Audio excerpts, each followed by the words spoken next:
ਸਤਿ ਸ਼੍ਰੀ ਅਕਾਲ ਜੀ। ਜੀ ਆਇਆਂ ਨੂੰ ਦੇਸੀ ਰੰਗ ਸ਼ੋਅ ਦੇ ਵਿੱਚ ਸਵਾਗਤ ਹੈ ਦੋਸਤੋ। ਮੰਗਲਵਾਰ ਦਾ ਪ੍ਰੋਗਰਾਮ ਲੈ ਕੇ ਹਾਜ਼ਰ ਹੋ ਚੁੱਕੇ ਹਾਂ ਤੇ ਮੰਗਲਵਾਰ ਨੂੰ ਮਹਿਮਾਨ ਹੁੰਦੇ ਆ ਪ੍ਰਿੰਸੀਪਲ ਸਰਵਣ ਸਿੰਘ ਹੁਣੀ। ਸੋ ਅੱਜ ਜਿਹੜੀ ਗੱਲਬਾਤ ਕਰਨੀ ਹੈ ਦੋਸਤੋ, ਚੰਡੀਗੜ੍ਹ ਪੰਜਾਬੀ ਸੂਬਾ। ਸੋ ਕੀ ਇਤਿਹਾਸ ਹੈਗਾ ਇਹਦਾ।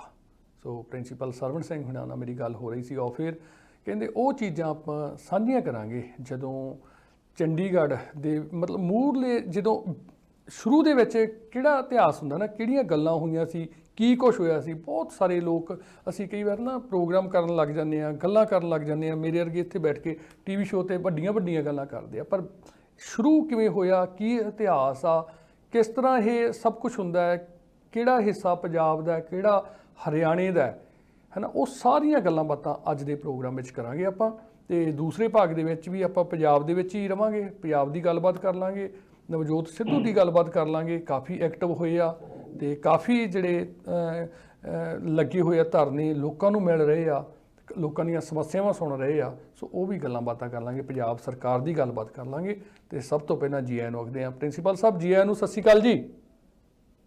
ਸਤਿ ਸ਼੍ਰੀ ਅਕਾਲ ਜੀ। ਮੇਰੇ ਵੱਲੋਂ ਸਾਰੇ ਹੀ ਸਰੋਤਿਆਂ ਨੂੰ ਸ਼ੁਭ ਇਛਾਵਾਂ। ਜੀ ਆਇਆਂ ਨੂੰ। ਬਾਪੂ ਜੀ, ਜਿਸ ਤਰ੍ਹਾਂ ਬਹੁਤ ਚੀਜ਼ਾਂ ਸਾਨੂੰ ਪਤਾ ਹੀ ਨਹੀਂ ਹੁੰਦੀਆਂ ਹੈਗੀਆਂ ਹੈ ਨਾ, ਅਤੇ ਤੁਸੀਂ ਖੁਦ ਉਹਨਾਂ ਚੀਜ਼ਾਂ ਦੇ ਵਿੱਚ ਦੀ ਵਿਚਰੇ ਹੋ, ਠੀਕ ਹੈ। ਕਿਸ ਤਰ੍ਹਾਂ ਇਹ ਪੰਜਾਬੀ ਸੂਬਾ ਹੋਂਦ ਦੇ ਵਿੱਚ ਆਇਆ, ਕੀ ਲੋੜ ਪਈ ਸੀ, ਉਸ ਤੋਂ ਬਾਅਦ ਚੰਡੀਗੜ੍ਹ ਨੂੰ ਰਾਜਧਾਨੀ ਬਣਾਇਆ ਗਿਆ, ਹਰਿਆਣੇ ਨੂੰ ਵੀ ਕਿਹਾ ਕਿ ਤੁਹਾਡੀ ਵੀ ਰਾਜਧਾਨੀ ਇਹ ਹੋਊਗਾ, 60-40 ਦੀ ਰੇਸ਼ੋ ਸੀਗੀ, ਜਿਹੜੇ ਉੱਥੇ ਮੁਲਾਜ਼ਮ ਕੰਮ ਕਰਦੇ ਸੀ ਉਹ ਕੌਣ ਸੀ, ਕਿਹਨੂੰ ਜੌਬ ਮਿਲਣੀ ਸੀ, ਉਹ ਸੈਂਟਰ ਸਰਕਾਰ ਦੇ ਅੰਡਰ ਸੀ, ਕਿਉਂਕਿ ਇਹ ਮਸਲਾ ਲੰਮੇ ਸਮੇਂ ਦਾ ਹੀ ਸੁਣਦੇ ਆ ਰਹੇ ਹਾਂ ਜੀ, ਹੈ ਨਾ। ਸੋ ਕੀ ਹੈ ਇਹ, ਆਪਾਂ ਸ਼ੁਰੂ ਤੋਂ ਕਰੀਏ ਜੀ ਗੱਲਬਾਤ। ਬਿਲਕੁਲ ਜਦੋਂ ਕੁਛ ਵੀ ਨਹੀਂ ਸੀਗਾ, ਮੈਨੂੰ ਲੱਗਦਾ ਉਹ ਦਿਨ ਤੁਹਾਨੂੰ ਪੂਰੇ ਯਾਦ ਹੋਣੇ ਆ, ਕਿਵੇਂ ਕਿਵੇਂ ਪੰਜਾਬੀ ਸੂਬੇ ਦੀ ਗੱਲਬਾਤ ਹੋਈ ਸੀਗੀ ਅਤੇ ਉਸ ਤੋਂ ਬਾਅਦ ਰਾਜਧਾਨੀ ਚੰਡੀਗੜ੍ਹ ਦੀ, ਕਿਸ ਤਰ੍ਹਾਂ ਇੱਥੇ ਲੋਕਾਂ ਜਿਹੜੇ ਪਿੰਡ ਸੀਗੇ, ਪਿੰਡਾਂ ਨੂੰ ਇੱਕ ਕਹਿੰਦੇ ਨੇ ਡਿਮੋਲਿਸ਼ ਕਰਕੇ ਨਵਾਂ ਚੰਡੀਗੜ੍ਹ ਬਣਾਇਆ ਗਿਆ ਸੀਗਾ। ਉਹ ਲੋਕ, ਉਹਨਾਂ ਨੂੰ ਕਿਸ ਤਰ੍ਹਾਂ ਮੁਆਵਜ਼ੇ ਮਿਲੇ ਸੀ, ਕਿੰਨਾ ਕੁਛ ਹੀ ਹੋਣਾ ਬਾਪੂ ਜੀ, ਕਰੀਏ ਉਹ ਗੱਲਾਂ ਬਾਤਾਂ। ਸੰਦੀਪ ਜੀ, ਜਿਹੜੀ ਸਾਡੀ ਨਵੀਂ ਪੀੜ੍ਹੀ ਆ ਔਰ ਵਿਚਕਾਰਲੀ ਪੀੜ੍ਹੀ ਆ, ਹੋ ਸਕਦਾ ਉਹਨਾਂ ਨੂੰ ਚੰਡੀਗੜ੍ਹ ਦਾ ਪੰਜਾਬੀ ਸੂਬੇ ਦਾ ਪਿਛੋਕੜ ਪੂਰੀ ਤਰ੍ਹਾਂ ਪਤਾ ਨਾ ਹੋਵੇ। ਮੇਰੀ ਉਮਰ 82 ਸਾਲਾਂ ਦੇ ਕਰੀਬ ਆ ਜੀ। ਇਹ ਪੰਜਾਬੀ ਸੂਬੇ ਦਾ ਮੋਰਚਾ ਕਿਵੇਂ ਲੱਗਾ ਔਰ ਉਸ ਤੋਂ ਬਾਅਦ ਕਿਵੇਂ ਪੰਜਾਬੀ ਸੂਬਾ ਬਣਿਆ, ਫਿਰ ਚੰਡੀਗੜ੍ਹ ਦਾ ਜਿਹੜਾ ਸੀਗਾ ਉਹ ਦਰਜਾ ਕਿਵੇਂ ਰੱਖਿਆ ਗਿਆ, ਅਬੋਹਰ ਫਾਜ਼ਿਲਕਾ ਦਾ ਏਰੀਆ ਜੀ, ਬਾਕੀ ਇਹ ਸਾਰੀਆਂ ਗੱਲਾਂ ਮੇਰੇ ਅੱਖੀਂ ਦੇਖਣ ਦੀਆਂ ਨੇ ਔਰ ਮੈਂ ਇਹਨਾਂ ਦੇ ਵਿੱਚ ਦੀ ਵਿਚਰਦਾ ਰਿਹਾ। ਜਦੋਂ ਆਪਣਾ ਮੁਲਕ ਗੁਲਾਮ ਸੀ ਅੰਗਰੇਜ਼ਾਂ ਦਾ ਜੀ ਔਰ ਸੁਤੰਤਰਤਾ ਸੰਗਰਾਮ ਨੂੰ ਲੀਡ ਕਰ ਰਹੀ ਸੀਗੀ ਕਾਂਗਰਸ ਪਾਰਟੀ ਜੀ। ਕਾਂਗਰਸ ਪਾਰਟੀ ਨੇ ਆਪਣੇ ਇੱਕ ਸਾਲਾਨਾ ਸਮਾਗਮ ਦੇ ਵਿੱਚ, ਜਿੱਥੇ ਸਾਰੇ ਦੇਸ਼ ਦੀ ਸਾਰੀ ਪਾਰਟੀ ਦੇ ਮੁੱਖ ਲੀਡਰ ਇਕੱਠੇ ਹੋਏ ਸੀ ਜੀ, ਉੱਥੇ ਜਿੱਥੇ ਆਜ਼ਾਦੀ ਦੀ ਮੰਗ ਕੀਤੀ ਗਈ ਸੀਗੀ, ਉੱਥੇ ਸੀ ਕਿ ਜਦੋਂ ਦੇਸ਼ ਆਜ਼ਾਦ ਹੋਇਆ ਜੀ, ਉਸ ਤੋਂ ਬਾਅਦ ਸੂਬਿਆਂ ਦਾ ਪੁਨਰ ਗਠਨ ਕੀਤਾ ਜਾਵੇਗਾ।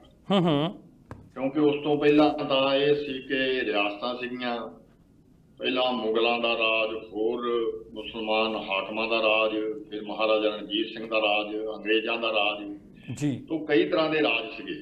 ਕਿ ਜਦੋਂ 1947 ਦੇ ਵਿੱਚ ਦੇਸ਼ ਆਜ਼ਾਦ ਹੋਇਆ ਜੀ, ਤਾਂ ਕਾਂਗਰਸ ਪਾਰਟੀ ਦਾ ਜਿਹੜਾ ਆਪਣਾ ਹੀ ਮਤਾ ਸੀ ਕਿ ਬੋਲੀ ਦੇ ਆਧਾਰ ਦੇ ਉੱਤੇ ਸੂਬਿਆਂ ਦਾ ਗਠਨ ਕੀਤਾ ਜਾਵੇਗਾ, ਪੁਨਰ ਗਠਨ ਕੀਤਾ ਜਾਵੇਗਾ ਜੀ। ਉਹਦੇ ਮੁਤਾਬਕ ਪੁਨਰ ਗਠਨ ਕਰਨਾ ਸ਼ੁਰੂ ਕਰ ਦਿੱਤਾ।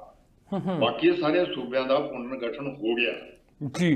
ਜਿਨ੍ਹਾਂ ਕੁਝ ਸੂਬਿਆਂ ਦਾ ਪੁਨਰ ਗਠਨ ਨਹੀਂ ਹੋਇਆ, ਉੱਥੇ ਐਜੀਟੇਸ਼ਨ ਚੱਲੀ ਕਿ ਵੀ ਸਾਡੇ ਸੂਬੇ ਦਾ ਵੀ ਪੁਨਰ ਗਠਨ ਕੀਤਾ ਜਾਵੇ ਜੀ। ਦੇਖਣਾ ਉਹਦੇ ਵਿੱਚ ਪੁਰਾਣਾ ਮਦਰਾਸ ਸੀ ਤੇ ਮਹਾਰਾਸ਼ਟਰ, ਗੁਜਰਾਤ ਬਣੇ, ਫਿਰ ਤੇਲੰਗਾਨਾ ਵਾਸਤੇ ਉੱਥੋਂ ਦੇ ਕੁਝ ਲੀਡਰਾਂ ਨੂੰ ਕੁਰਬਾਨੀਆਂ ਵੀ ਦੇਣੀਆਂ ਪਈਆਂ ਤੇ ਆਂਧਰਾ ਪ੍ਰਦੇਸ਼ ਬਣਿਆ ਜੀ।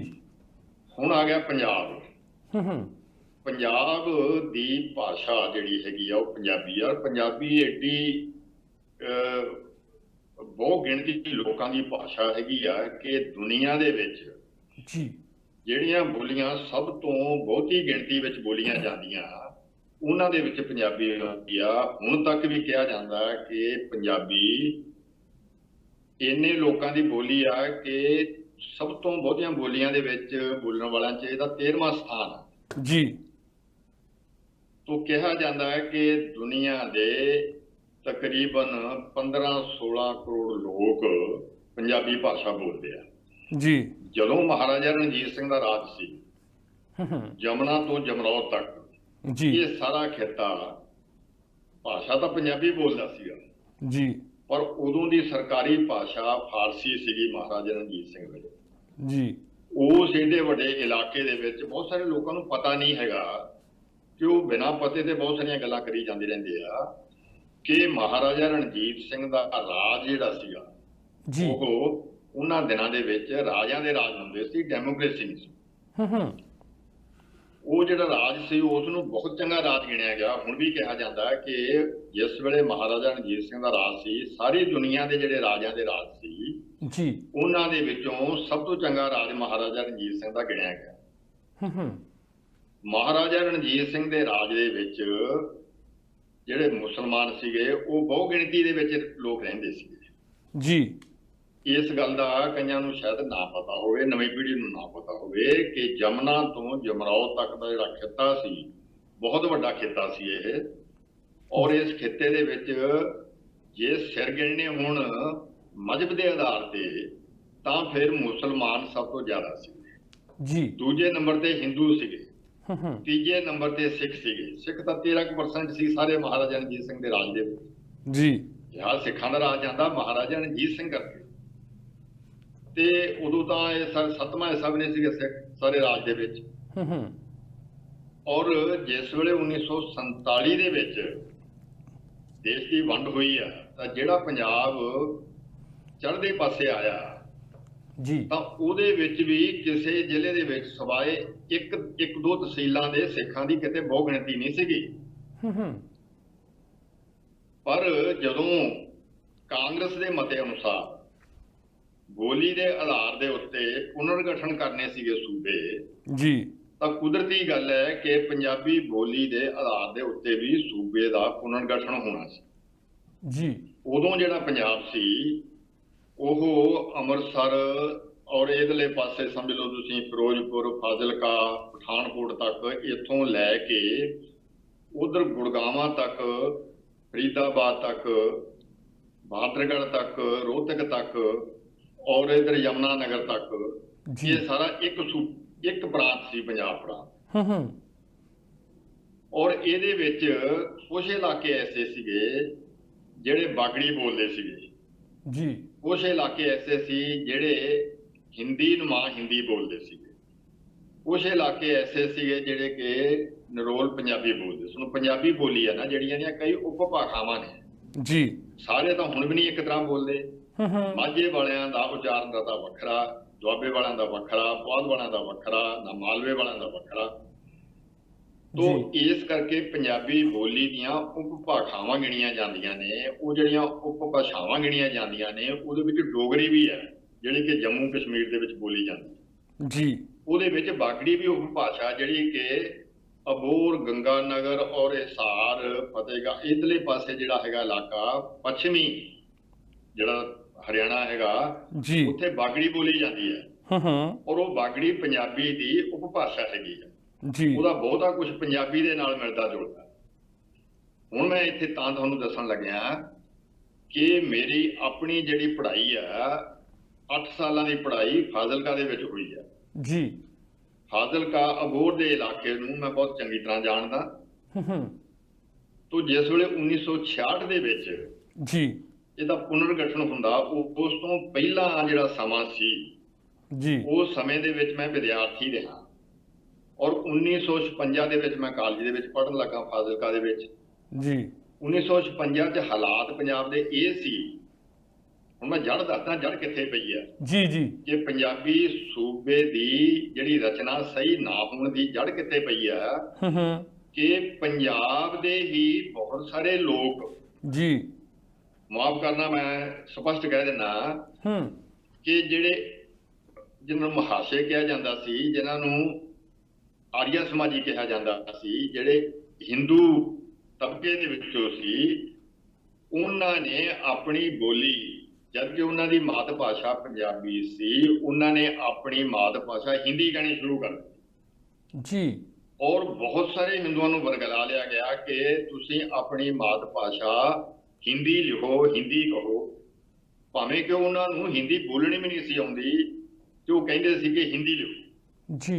1956 ਚ ਜਦੋਂ ਮੈਂ ਫਾਜ਼ਿਲਕਾ ਕਾਲਜ ਦੇ ਵਿੱਚ ਪੜ੍ਹਨ ਲੱਗਿਆ ਤੇ 100 ਜਣਿਆਂ ਦੀ ਕਲਾਸ ਸੀਗੀ 11ਵੀਂ ਦੀ, ਉਹਦੇ ਵਿੱਚੋਂ ਹਿੰਦੀ ਪੜ੍ਹਨ ਵਾਲਿਆਂ ਦੀ ਬਹੁ ਗਿਣਤੀ ਸੀ, ਪੰਜਾਬੀ ਪੜ੍ਹਨ ਵਾਲਿਆਂ ਦੀ ਘੱਟ ਗਿਣਤੀ ਸੀ ਜੀ। ਅਸੀਂ ਪੰਜਾਬੀ ਪੜ੍ਹਨ ਵਾਲੇ ਸਿਰਫ ਉਹੀ ਸਾਂ ਜਿਹੜੇ ਪਿੰਡਾਂ ਦੇ ਵਿਦਿਆਰਥੀ ਸੀ ਔਰ ਖਾਸ ਤੌਰ ਤੇ ਸਿੱਖ ਧਰਮ ਨਾਲ ਸੰਬੰਧਿਤ ਸੀ, ਔਰ ਦੂਜੇ ਪਾਸੇ ਜਿਹੜੇ ਹਿੰਦੀ ਪੜ੍ਹਨ ਵਾਲੇ ਵਿਦਿਆਰਥੀ ਸੀ ਉਹ ਬਹੁਤੇ ਸ਼ਹਿਰੀ ਪਿਛੋਕੜ ਦੇ ਸੀ, ਸ਼ਹਿਰ ਦੇ ਸੀ, ਉਹ ਜਾਂ ਫਾਜ਼ਿਲਕਾ ਦੇ ਸੀ ਜਾਂ ਅਬੋਹਰ ਦੇ ਸੀ, ਔਰ ਉਹਨਾਂ ਨੇ ਪੰਜਾਬੀ ਪੜ੍ਹਨੀ ਜੀ।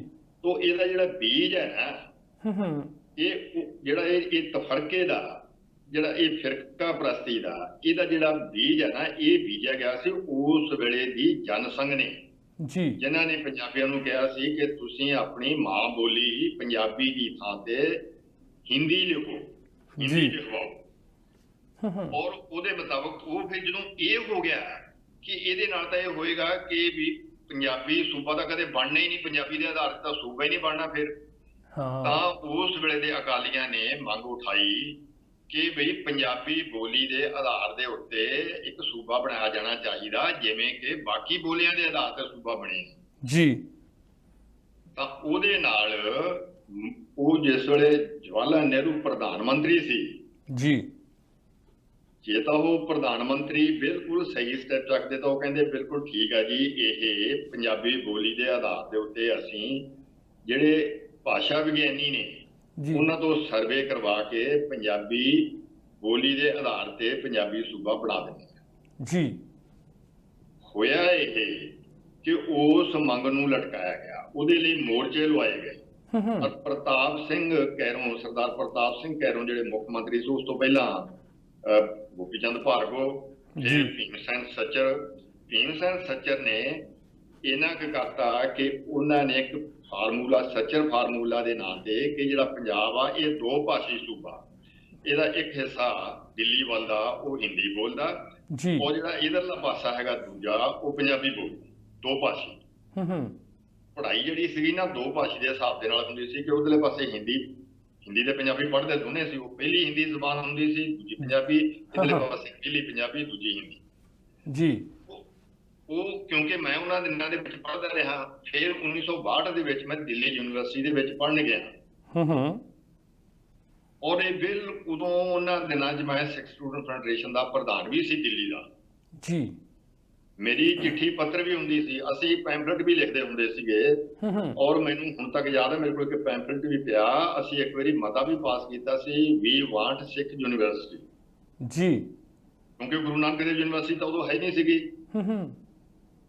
ਔਰ ਉਹਨਾਂ ਦਿਨਾਂ 'ਚ ਅਸੀਂ, ਮੈਂ ਪ੍ਰਧਾਨ ਦੇ ਤੌਰ ਤੇ ਇੱਕ ਚਿੱਠੀ ਵੀ ਲਿਖੀ ਸੀ, ਸ਼੍ਰੀ ਲਾਲ ਬਹਾਦਰ ਸ਼ਾਸਤਰੀ ਜੀ ਸੀ ਉਦੋਂ ਪ੍ਰਧਾਨ ਮੰਤਰੀ ਬਣ ਗਏ, ਤੇ ਉਹਨਾਂ ਦਾ ਬਕਾਇਦਾ ਉਹਨਾਂ ਦੇ ਆਪਣੇ ਦਸਤਾਂ ਦੇ ਨਾਲ ਮੈਨੂੰ ਜਵਾਬ ਵੀ ਆਇਆ ਸੀ ਕਿ ਤੁਸੀਂ ਇਸ ਮਸਲੇ ਦੇ ਉੱਤੇ ਦਿੱਲੀ ਦੇ ਪ੍ਰਸ਼ਾਸਨ ਦੇ ਨਾਲ, ਉਹਨਾਂ ਦੇ ਨਾਲ ਤੁਸੀਂ ਮਿਲੋ ਤੇ ਗੱਲ ਕਰੋ, ਆਪਣੀ ਗੱਲ ਉੱਥੇ ਦੱਸੋ ਜੀ।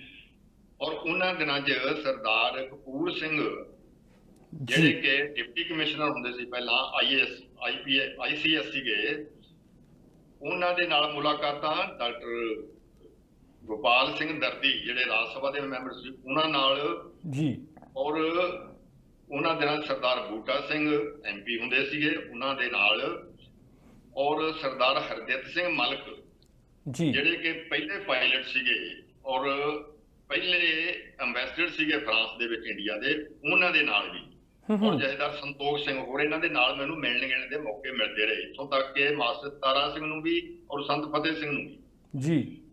ਤੋਂ ਬਾਅਦ ਦੇ ਵਿੱਚ ਹਾਲਾਤ ਐਸੇ ਬਣੇ, ਹੁਣ ਇੱਥੇ ਆਹ ਗੱਲ ਸਮਝਣ ਵਾਲੀ ਹੈ ਜੀ ਕਿ 1961 ਦੇ ਵਿੱਚ ਜਿਹੜੀ ਮਰਦਮਸ਼ੁਮਾਰੀ ਹੋਈ ਆ ਉਹ ਬਿਲਕੁਲ ਗਲਤ ਮਰਦਮਸ਼ੁਮਾਰੀ ਸੀਗੀ ਭਾਸ਼ਾ ਦੇ ਤੌਰ ਤੇ। ਖਾਸ ਪੰਜਾਬ ਦੇ ਵਿੱਚ ਜਿਨ੍ਹਾਂ ਨੇ 1961 ਦੇ ਵਿੱਚ ਆਪਣੀ ਮਾਤ ਭਾਸ਼ਾ ਹਿੰਦੀ ਲਿਖਾਈ, ਬਿਲਕੁਲ ਗਲਤ ਲਿਖਾਈ ਜੀ।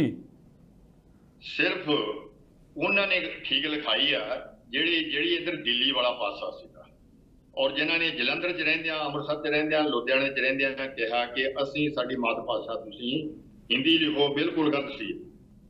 ਅੱਛਾ, ਮੈਂ ਨਾ ਉਹਨਾਂ ਨੂੰ ਇਸ ਗੱਲ ਤੇ ਬਾਪੂ ਜੀ ਪਛਤਾਵਾ ਇੱਥੋਂ ਕਰਨਾ ਚਾਹੀਦਾ ਕਿ ਪੰਜਾਬ ਦਾ ਪਾਣੀ ਪੀ ਕੇ, ਪੰਜਾਬ ਦੀ ਰੋਟੀ ਖਾ ਕੇ ਉਹ ਆਪਣੀ ਮਾਤ ਭਾਸ਼ਾ ਤੋਂ ਮੁੱਕਰੇ ਨੇ। ਆਪਦੀ ਮਾਂ ਤੋਂ ਮੁੱਕਰਨਾ, ਆਪਦੀ ਮਾਤ ਭਾਸ਼ਾ ਤੋਂ ਮੁੱਕਰਨਾ, ਇਹ ਤੋਂ ਵੱਡਾ ਗੁਨਾਹ ਦੁਨੀਆ 'ਚ ਕੋਈ ਨਹੀਂ। ਔਰ ਕਿਹਾ ਜਾਂਦਾ ਹੈ ਕਿ ਜੇ ਕਿਸੇ ਨੂੰ ਸ਼ਰਾਪ ਦੇਣਾ ਹੋਵੇ ਤਾਂ ਸਭ ਤੋਂ ਵੱਡਾ ਇਹ ਸ਼ਰਾਪ ਹੋਏਗਾ ਕਿ ਰੱਬ ਕਰੇ ਤੈਨੂੰ ਆਪਣੀ ਮਾਤ ਭਾਸ਼ਾ ਭੁੱਲ ਜਾਏ, ਤੈਨੂੰ ਆਪਣੀ ਮਾਂ ਬੋਲੀ ਭੁੱਲ ਜਾਏ। ਬਿਲਕੁਲ ਬਿਲਕੁਲ ਇੱਥੇ ਪਈ ਹੈ ਪੰਜਾਬ ਦੇ ਵਿੱਚ ਜਿਨ੍ਹਾਂ ਲੋਕਾਂ ਨੇ ਆਪਣੀ ਮਾਤ ਭਾਸ਼ਾ ਨੂੰ ਜੀ ਤਿਲਾਂਜਲੀ ਦਿੱਤੀ, ਮੁਕਰੇ ਔਰ ਕਿਹਾ ਕਿ ਸਾਡੀ ਇਹ ਮਾਤ ਭਾਸ਼ਾ ਨਹੀਂ, ਸਾਡੀ ਮਾਤ ਭਾਸ਼ਾ ਹਿੰਦੀ ਹੈ। ਅੱਛਾ, ਇੱਕ ਮਿੰਟ ਮੈਨੂੰ ਥੋੜਾ ਜਿਹਾ ਚੱਲਣ ਦਿਓ ਜੀ। ਨਾਲ ਮੇਰੇ ਮਨ 'ਚ ਸਵਾਲ ਆਉਂਦਾ, ਨਾਲ ਦੀ ਨਾਲ ਕਾਫੀ ਫਿਰ ਨਿਕਲ ਜਾਣੇ ਆ, ਕਿਉਂਕਿ ਆਪਾਂ ਬ੍ਰੇਕ ਨਹੀਂ ਲਵਾਂਗੇ ਅੱਜ, ਕੰਟੀਨਿਊ ਜੀ ਪ੍ਰੋਗਰਾਮ ਕਰਾਂਗੇ ਜੀ। ਇਹ 40-50 ਮਿੰਟ ਜਿੰਨਾ ਟਾਈਮ ਵੀ ਆਪਣਾ ਲੱਗੂਗਾ, ਇਹਦੀ ਆਪਾਂ ਅਖੀਰ ਤੱਕ ਪਹੁੰਚਾਂਗੇ। ਕੌਣ ਲੋਕ ਸੀ ਉਹ ਜੀ ਜਿਹੜੇ ਕਹਿ ਰਹੇ ਸੀਗੇ ਕਿ ਤੁਸੀਂ ਆਪਣੀ ਮਾਤ ਭਾਸ਼ਾ ਜਿਹੜੀ ਹੈਗੀ ਆ ਪੰਜਾਬ ਦੇ ਵਿੱਚ ਰਹਿ ਕੇ ਹਿੰਦੀ ਲਿਖੋ? ਕੁਝ ਕਿਹੜੇ ਲੀਡਰ ਸੀਗੇ ਤੇ ਕਿਹੜੇ ਆਪਣੇ, ਜੇ ਸ਼੍ਰੋਮਣੀ ਅਕਾਲੀ ਦਲ ਦੀ ਗੱਲਬਾਤ ਤੁਸੀਂ ਕੀਤੀ ਆ ਕਿ ਇਹਨਾਂ ਨੇ ਧਰਨੇ ਵੀ ਲਾਏ, ਕੀ ਇਹਨਾਂ ਨੇ ਲੋਕਾਂ ਨੂੰ ਅਵੇਅਰ ਨਹੀਂ ਕੀਤਾ ਉਸ ਟਾਈਮ ਵੀ ਜਿਹੜੀ ਜਿੱਥੇ ਤੁਸੀਂ ਰਹਿ ਰਹੇ ਹੋ, ਜਿਹੜੀ ਤੁਹਾਡੀ ਭਾਸ਼ਾ ਹੈਗੀ ਆ, ਤੁਸੀਂ ਉਹ ਭਾਸ਼ਾ ਨੂੰ ਮਰਦੋਸ਼ੁਮਾਰੀ ਦੇ ਵਿੱਚ ਲਿਖੋ ਕਿ ਸਾਡੀ ਭਾਸ਼ਾ ਪੰਜਾਬੀ ਆ? ਕੌਣ ਲੋਕ ਸੀ ਜਿਹੜੇ ਕਹਿ ਰਹੇ ਸੀ ਕਿ ਹਿੰਦੀ ਲਿਖੋ ਤੁਸੀਂ, ਤੁਹਾਡੀ ਜਿਹੜੀ ਮਾਤ ਭਾਸ਼ਾ ਹੈਗੀ ਹੈ? ਇਹ ਜਿਹੜਾ ਜਲੰਧਰ ਦਾ ਮਹਾਸ਼ਾ ਪ੍ਰੈਸ ਸੀ ਜੀ, ਅਖਬਾਰ ਉਹਨਾਂ ਦੇ ਉਰਦੂ ਸੀਗੇ। ਅਖਬਾਰ ਉਰਦੂ ਜ਼ੁਬਾਨ ਦੇ ਵਿੱਚ ਹਿੰਦ ਸਮਾਚਾਰ ਵਗੈਰਾ, ਪ੍ਰਤਾਪ ਵਗੈਰਾ ਪ੍ਰਚਾਰ ਉਹ ਉਰਦੂ ਅੱਖਰਾਂ 'ਚ ਕਰਦੇ ਸੀਗੇ ਜੀ, ਉਰਦੂ ਅਖਬਾਰਾਂ 'ਚ ਕਰਦੇ ਸੀਗੇ ਔਰ ਕਹਿੰਦੇ ਸੀਗੇ ਕਿ ਸਾਡੀ ਜਿਹੜੀ ਮਾਤ ਭਾਸ਼ਾ ਉਹ ਹਿੰਦੀ ਹੈ ਜੀ। ਉਹ ਬਿਲਕੁਲ ਐ ਹੁੰਦਾ ਨਾ ਜਿਵੇਂ ਇੱਕੋ ਹੀ ਘਰ ਦੇ ਵਿੱਚ ਰਹਿਣ ਵਾਲੇ ਭੈਣ ਭਾਈ ਹੋਰ ਸਾਰੇ ਆਪਸ ਵਿੱਚ ਹੀ ਨਾ ਰੁੱਸ ਜਾਣ, ਤਾਂ ਉਹ ਕਹਿੰਦਾ ਮੈਂ ਤਾਂ ਆਪਣੇ ਘਰ ਨੂੰ ਅੱਗ ਲਾਉਂਗਾ, ਦੂਜਾ ਕਹਿੰਦਾ ਯਾਰ ਅੱਗ ਨਾ ਲਾ, ਤੂੰ ਇਹਦੇ 'ਚ ਤੂੰ ਵੀ ਸੜੇਗਾ। ਉਹ ਕਹਿੰਦਾ ਮੈਂ ਸੜਾ ਨਾ ਸੜਾ, ਤੈਨੂੰ ਝੂਠ ਸੜੂਗਾ। ਤੋ ਉਹਦੇ 'ਚ ਕੀ ਹੋਇਆ ਕਿ ਉਸ ਵੇਲੇ ਜੀ ਇਹ ਕਿਹਾ ਜਾਣ ਲੱਗ ਪਿਆ ਕਿ ਜਿਹੜੇ ਸਿੱਖ ਨੇ ਇਹਨਾਂ ਦੀ ਮਾਤ ਭਾਸ਼ਾ ਪੰਜਾਬੀ ਆ, ਹਿੰਦੂ ਇਹਨਾਂ ਦੀ ਮਾਤ ਭਾਸ਼ਾ ਹਿੰਦੀ ਆ, ਜਿਹੜਾ ਕਿ ਬਿਲਕੁਲ ਹੀ ਗਲਤ ਸੀ। ਅਸੀਂ ਪੜ੍ਹਦੇ ਰਹੇ ਹਾਂ, ਆਈ ਨੰਦਾ ਦੇ ਨਾਟਕ ਪੜ੍ਹਦੇ ਰਹੇ ਹਾਂ, ਅਸੀਂ ਲਾਲਾ ਧਨੀ ਰਾਮ ਚਾਤਰਿਕ ਦੀ ਕਵਿਤਾ ਪੜ੍ਹਦੇ ਰਹੇ ਹਾਂ, ਲਾਲਾ ਕਿਰਪਾ ਸਾਗਰ ਦੀ ਕਵਿਤਾ ਪੜ੍ਹਦੇ ਰਹੇ ਹਾਂ। ਅਸੀਂ ਜਿੰਨੇ ਵੀ ਸਾਡੇ ਹਿੰਦੂ ਇੰਨੇ ਬਲਵੰਤ ਗਾਰਗੀ ਹੋਰੇ, ਦੂਜੇ ਤੀਜੇ ਏਡੇ ਕਵੀ ਹੋਏ ਆ ਵੱਡੇ ਜਾਂ ਲੇਖਕ ਹੋਏ ਨੇ, ਉਹਨਾਂ ਦੀਆਂ ਅਸੀਂ ਆਪਣੇ ਸਿਲੇਬਸਾਂ ਦੇ ਵਿੱਚ ਸਾਰਾ ਕੁਝ ਪੜ੍ਹਿਆ ਜੀ। ਸਾਰੇ ਉਹ ਕਹਿੰਦੇ ਸੀਗੇ ਉਹ ਸਾਡੀ ਮਾਤ ਭਾਸ਼ਾ ਇਹ ਹੈ, ਬਿਲਕੁਲ ਉਵੇਂ ਹੀ ਆ ਜਿਵੇਂ ਪਾਕਿਸਤਾਨ ਦੇ ਵਿੱਚ ਮੁਸਲਮਾਨਾਂ ਦੀ ਮਾਤ ਭਾਸ਼ਾ, ਪੰਜਾਬ ਦੇ ਮੁਸਲਮਾਨਾਂ ਦੀ ਮਾਤ ਭਾਸ਼ਾ ਪੰਜਾਬੀ ਆ, ਪਰ ਉਹ ਵੀ ਉਰਦੂ ਕਹਿੰਦੇ ਹੈਗੇ ਸਰਕਾਰ ਦੇ ਵਿੱਚ, ਉਰਦੂ ਲਿਖੋ ਜੀ ਸਾਡੀ ਮਾਤ ਭਾਸ਼ਾ ਜੀ ਜੀ। ਔਰ ਇਹ ਜਿਹੜਾ ਹੈਗਾ ਨਾ ਭਾਸ਼ਾ ਨੂੰ ਧਰਮ ਦੇ ਨਾਂ ਤੇ ਵੰਡਣਾ ਸਭ ਤੋਂ ਵੱਡੀ ਗਲਤੀ ਹੈ ਔਰ ਸਭ ਤੋਂ ਵੱਡਾ ਪਾਪ ਆ ਮੈਂ ਸਮਝਦਾ। ਚਲੋ ਜੀ, ਆਪਣੀ ਮਾਤ ਭਾਸ਼ਾ ਤੋਂ ਮੁੱਕਰ ਗਏ, ਅੱਗੇ ਚਲੋ ਜੀ। ਸਿੱਖਾਂ ਦੇ ਮੱਥੇ, ਸਿੱਖਾਂ ਦੇ ਇਸ ਕਰਕੇ ਕਿ ਜਿਹੜੇ ਸਿੱਖ ਸੀਗੇ ਉਹ ਮੰਗ ਰਹੇ ਸੀਗੇ ਕਿ ਪੰਜਾਬੀ ਸੂਬਾ ਬਣਾਇਆ ਜਾਵੇ ਜੀ, ਔਰ ਦੂਜੇ ਕਹਿੰਦੇ ਸੀ ਕਿ ਇਹ ਪੰਜਾਬੀ ਭਾਸ਼ਾ ਦੇ ਨਾਂ ਤੇ ਐਸਾ ਸੂਬਾ ਮੰਗ ਰਿਹਾ ਜਿੱਥੇ ਇਹਨਾਂ ਦੀ ਬਹੁ ਗਿਣਤੀ ਹੋਵੇ। ਇਹ ਅਸਲ ਵਿੱਚ ਅੰਦਰ ਖਾਤੇ ਬੇਸ਼ੱਕ ਕਿਸੇ ਲੀਡਰ ਦੇ ਮਨ ਦੇ ਵਿੱਚ ਇਹ ਗੱਲ ਹੋਵੇ, ਪਰ ਜਿਹੜਾ ਢੁੱਡੀਕੇ ਦੇ ਵਿੱਚ ਮਤਾ ਪਾਸ ਕੀਤਾ ਗਿਆ ਸੀ, ਜਸਵੰਤ ਸਿੰਘ ਕਮਲ ਮੈਨੂੰ ਦੱਸਦੇ ਆ, ਗਿਆਨੀ ਹੀਰਾ ਸਿੰਘ ਦਰਦ ਉੱਥੇ ਔਰ ਹੋਰ ਵੀ ਸਾਰੇ ਬੰਦੇ ਜਿਹੜੇ ਸੀਗੇ ਸਾਰੇ ਸੱਦ ਕੇ ਇਹ ਕਿਹਾ ਸੀ ਤੁਸੀਂ ਇਹ ਗਿਣਤੀ ਭੁੱਲ ਜਾਓ, ਪੰਜਾਬੀ ਸੂਬੇ 'ਚ ਕਿਹਦੀ ਵੱਧ ਹੋਊ ਕਿਹਦੀ ਘੱਟ ਹੋਊ, ਤੁਸੀਂ ਪੰਜਾਬੀ ਬੋਲੀ ਦੇ ਆਧਾਰ ਤੇ ਸੂਬਾ ਬਣਾਓ ਔਰ ਭਾਸ਼ਾ ਵਿਗਿਆਨੀਆਂ ਤੋਂ ਪੁੱਛੋ ਕਿ ਕਿਹੜੇ ਇਲਾਕੇ 'ਚ ਕਿਹੜੀ ਭਾਸ਼ਾ ਬੋਲੀ ਜਾਂਦੀ ਜੀ, ਨਾ ਕਿ ਤੁਸੀਂ ਮਰਦਮਸ਼ੁਮਾਰੀ ਦੀ ਟੇਕ ਲਵੋ ਮਰਦਮਸ਼ੁਮਾਰੀ ਰਾਹੀਂ। ਹੁਣ ਮੈਂ ਤੁਹਾਨੂੰ ਅਗਾਂਹ ਜਾ ਕੇ ਬੜੇ ਭੇਦ ਦੀ ਗੱਲ ਦੱਸੂਗਾ ਜੀ ਕਿ ਜਦੋਂ 1966 ਦੇ ਵਿੱਚ ਦੇਖਿਆ ਕਿ 1965 ਦੇ ਵਿੱਚ ਤਾਂ ਪੰਜਾਬ ਹਿੱਕ ਢਾਹ ਕੇ ਲੜਿਆ ਇੰਡੀਆ ਵਾਸਤੇ ਔਰ ਉੱਥੇ ਮੋਰਚਿਆਂ ਦੇ ਵਿੱਚ ਰੋਟੀਆਂ ਲੈ ਕੇ ਜਾਂਦੇ ਰਹੇ ਆ ਫੌਜੀਆਂ ਨੂੰ ਜੀ। ਔਰ ਜਨਰਲ ਜਿਹੜਾ ਹਰਬਖਸ਼ ਸਿੰਘ ਸੀਗਾ ਉਹਨੇ ਕਹਿਤਾ ਸੀਗਾ ਕਿ ਉੱਪਰੋਂ ਦਾ ਆ ਗਿਆ ਸੀ 50 ਤੋਂ ਪਿੱਛੇ ਇੰਡੀਆ ਦੀਆਂ ਫੌਜਾਂ ਹਟਾ ਲਓ। ਉਹ ਕਹਿੰਦਾ ਸੀ ਨਹੀਂ ਆਪਾਂ ਪਿੱਛੇ ਨਹੀਂ ਹਟਣਾ, ਆਪਾਂ ਆਪਦੇ ਬਾਰਡਰ ਦੇ ਉੱਥੇ ਹੀ ਲੜਨਾ ਹੈਗਾ ਔਰ ਇਹ ਸਾਰਾ ਜਿਹੜਾ ਇਲਾਕਾ ਪੰਜਾਬ ਦਾ ਮਹਿਫੂਜ਼ ਰੱਖਿਆ ਪੰਜਾਬ ਦੀਆਂ ਰਜਮੈਂਟਾਂ ਨੇ ਜੀ ਔਰ ਪੰਜਾਬ ਦੇ ਲੋਕਾਂ ਨੇ, ਸਿਵਲ ਲੋਕਾਂ ਨੇ। ਔਰ ਜਿਸ ਵੇਲੇ ਇਹ ਕੁਰਬਾਨੀ ਦੇਖੀ ਤਾਂ ਉਦੋਂ ਤੱਕ ਫਿਰ ਸ਼੍ਰੀਮਤੀ ਇੰਦਰਾ ਗਾਂਧੀ ਵੀ ਆ ਗਏ ਸੀਗੇ, ਲਾਲ ਬਹਾਦਰ ਸ਼ਾਸਤਰੀ ਗੁਜ਼ਰ ਗਏ ਸੀਗੇ ਨਹਿਰੂ ਤੋਂ ਬਾਅਦ ਜੀ ਤੇ ਉਹਨਾਂ ਨੇ ਫਿਰ ਪੰਜਾਬੀ ਸੂਬਾ 1966 ਦੇ ਵਿੱਚ ਦੇਣਾ ਮੰਨ ਲਿਆ ਜੀ ਤੇ ਸ਼ਾਹ ਕਮਿਸ਼ਨ ਬਣਾ। ਹੁਣ ਤੁਸੀਂ ਦੇਖੋ ਸ਼ਾਹ ਕਮਿਸ਼ਨ, ਹੂੰ ਸ਼ਾਹ ਕਮਿਸ਼ਨ ਦੇ ਅੱਗੇ ਨਾ ਇੱਕ ਐਸੀ ਸ਼ਰਤ ਰੱਖਤੀ ਸ਼ਾਹ ਕਮਿਸ਼ਨ ਕੋਲ ਜੀ ਕਿ ਤੁਸੀਂ ਇਹ ਜਿਹੜਾ ਪੰਜਾਬ ਦਾ ਪੁਨਰਗਠਨ ਕਰਨਾ ਨਾ, ਹਰਿਆਣੇ ਨੇ ਤਾਂ ਕਦੇ ਹਰਿਆਣਾ ਮੰਗਿਆ ਹੀ ਨਹੀਂ ਸੀਗਾ। ਹੂੰ ਹਰਿਆਣਾ ਤਾਂ ਡੂੰਘੇ 'ਚ ਮਿਲ ਗਿਆ ਹਰਿਆਣੇ ਜੀ ਨਾ, ਹਿਮਾਚਲ ਵਾਲਿਆਂ ਨੇ ਹਿਮਾਚਲ ਮੰਗਿਆ ਸੀਗਾ ਕਿ ਪੰਜਾਬ ਦੇ ਵਿੱਚੋਂ ਪੰਜਾਬ ਸੂਬਾ ਬਣਾਓ ਤੇ ਜਿਹੜਾ ਹਿੰਦੀ ਬੋਲਦਾ ਇਲਾਕਾ ਉਹਨੂੰ ਤੁਸੀਂ ਇੱਕ ਵੱਖਰਾ ਸੂਬਾ ਹਰਿਆਣਾ ਬਣਾ ਦਿਓ ਜੀ ਤੇ ਜਿਹੜਾ ਹਿਮਾਚਲ ਵਾਲੇ ਪਾਸੇ ਹਿੰਦੀ ਬੋਲਦਾ ਇਲਾਕਾ ਉਹ ਹਿਮਾਚਲ 'ਚ ਪਾ ਦਿਓ। ਜੀ ਤੇ ਨਾਲ ਲਾਤੀ ਸ਼ਰਤ, ਹੂੰ ਸ਼ਰਤ ਪਤਾ ਕਿਹੜੀ ਲਾਈ? ਜੀ ਉਹ ਸ਼ਰਤ ਬਹੁਤ ਗਲਤ ਲੱਗੀ ਹੋਈ ਸੀਗੀ ਹੂੰ ਕਿ 1961 ਦੀ ਮਰਦਮਸ਼ੁਮਾਰੀ ਨੂੰ ਆਧਾਰ ਬਣਾਇਆ ਜਾਵੇ, ਜਿਹੜੀ ਕਿ ਬਿਲਕੁਲ ਗਲਤ ਸੀਗੀ। ਜੀ 1961 ਦੀ ਜਿਹੜੀ ਮਰਦਮਸ਼ੁਮਾਰੀ ਲਿਖਾਈ ਹੋਈ ਸੀਗੀ ਉਹ ਠੀਕ ਨਹੀਂ ਸੀਗੀ, ਹੂੰ ਉਹ ਬਾਇਸਡ ਸੀਗੀ, ਉਹ ਗਲਤ ਸੀਗੀ, ਹੂੰ ਭਾਸ਼ਾ ਵਿਗਿਆਨੀਆਂ ਦੇ ਮੁਤਾਬਕ ਨਹੀਂ ਸੀਗੀ। ਜੀ ਉਹ ਸੀ ਧਰਮ ਦੇ ਆਧਾਰ ਤੇ ਕਿਸੇ ਨੂੰ ਕਹੇ ਵੀ ਤੂੰ ਲਿਖਾ ਦੇ, ਤੂੰ ਲਿਖਾ ਦੇ, ਤੂੰ ਲਿਖਾ ਦੇ। ਇਹ ਬਾਅਦ ਦੇ ਵਿੱਚ ਵੀ ਚਾਲ ਚੱਲੀ ਗਿਆ, ਉਹ ਮੈਂ ਦੱਸਦਾ ਹੁਣਾ ਉੱਤੇ ਜੀ ਕਿ ਉਹਨੇ ਇੱਕ ਤਾਂ ਇਹ ਤੇ ਦੂਜੀ ਗੁਲਜ਼ਾਰੀ ਲਾਲ ਨੰਦਾ ਉਸ ਵੇਲੇ ਹੋਮ ਮਿਨਿਸਟਰ ਸੀਗੇ, ਹੂੰ ਪ੍ਰਾਈਮ ਮਿਨਿਸਟਰ ਵੀ ਰਹੇ ਕੁਝ ਦਿਨ। ਜੀ ਉਹ ਗੁਲਜ਼ਾਰੀ ਲਾਲ ਨੰਦਾ ਬੇਸਿਕਲੀ ਪੰਜਾਬੀ ਸੀ, ਬੇਸਿਕਲੀ ਪੰਜਾਬੀ ਹਿੰਦੂ ਸੀ, ਹੂੰ ਬੇਸਿਕਲੀ ਉਹ ਅੰਦਰੋਂ ਉਹੀ ਕੁਝ ਸੀਗਾ ਜਿਹੜਾ ਕੁਝ ਜਲੰਧਰ ਦਾ ਮਹਾਸ਼ਾ ਪ੍ਰੈਸ ਪ੍ਰਚਾਰ ਕਰ ਰਿਹਾ ਸੀ। ਜੀ ਉਹ ਕਹਿੰਦਾ ਵੀ ਤੁਸੀਂ ਦੇਖਦੇ ਜਾਓ, ਇਹਨਾਂ ਨੂੰ ਮੈਂ ਇਹੋ ਜਿਹਾ ਸ਼ਬਦ ਸਿਖਾਊਂਗਾ ਕਿ ਯਾਦ ਕਰਨਗੇ ਕਿ ਪੰਜਾਬੀ ਸੂਬਾ ਇਹਨਾਂ ਨੇ ਮੰਗਿਆ ਸੀ। ਹੂੰ ਉਹਨੇ ਦੋ ਸ਼ਰਤਾਂ ਲਾਤੀਆਂ ਕਿ ਸ਼ਾਹ ਕਮਿਸ਼ਨ ਇਸ ਆਧਾਰ ਤੇ ਫੈਸਲਾ ਕਰੇ ਕਿ 1961 ਦੀ ਮਰਦਮਸ਼ੁਮਾਰੀ ਜੀ ਔਰ ਇਹ ਜਿਹੜਾ ਇਲਾਕਾ ਹੈਗਾ ਉਹ ਤਹਿਸੀਲ ਸਾਰੀ ਦੀ ਸਾਰੀ, ਭਾਵੇਂ ਜਿਹੜੀ ਤਹਿਸੀਲ ਦੇ ਵਿੱਚੋਂ ਕੁਛ ਇਲਾਕਾ ਅੱਧੀ ਤਹਿਸੀਲ ਪੰਜਾਬੀ ਬੋਲਦੀ ਹੋਵੇ, ਅੱਧੀ ਹਿੰਦੀ ਬੋਲਦੀ ਹੋਵੇ, ਸਾਰੀ ਤਹਿਸੀਲ ਇੱਕ ਪਾਸੇ ਦੇ। ਜੀ ਉਸ ਨੇ ਜਿਹੜਾ ਅਵਾਰਡ ਦਿੱਤਾ ਉਹਦੇ ਮੁਤਾਬਕ ਜ਼ਿਲ੍ਹਾ ਅੰਬਾਲਾ ਜਿਹੜਾ ਸੀਗਾ ਜੀ ਉਹਦੇ ਵਿੱਚ ਜਿਹੜੀ ਤਹਿਸੀਲ ਸੀਗੀ ਖੰਡ ਹੂੰ ਉਹ ਵੀ ਉਹਨੇ ਚੱਕ ਕੇ ਲਾਤੀ ਕਿ ਇਹ ਹਰਿਆਣੇ ਨੂੰ ਦਿੱਤੀ ਜਾਵੇ।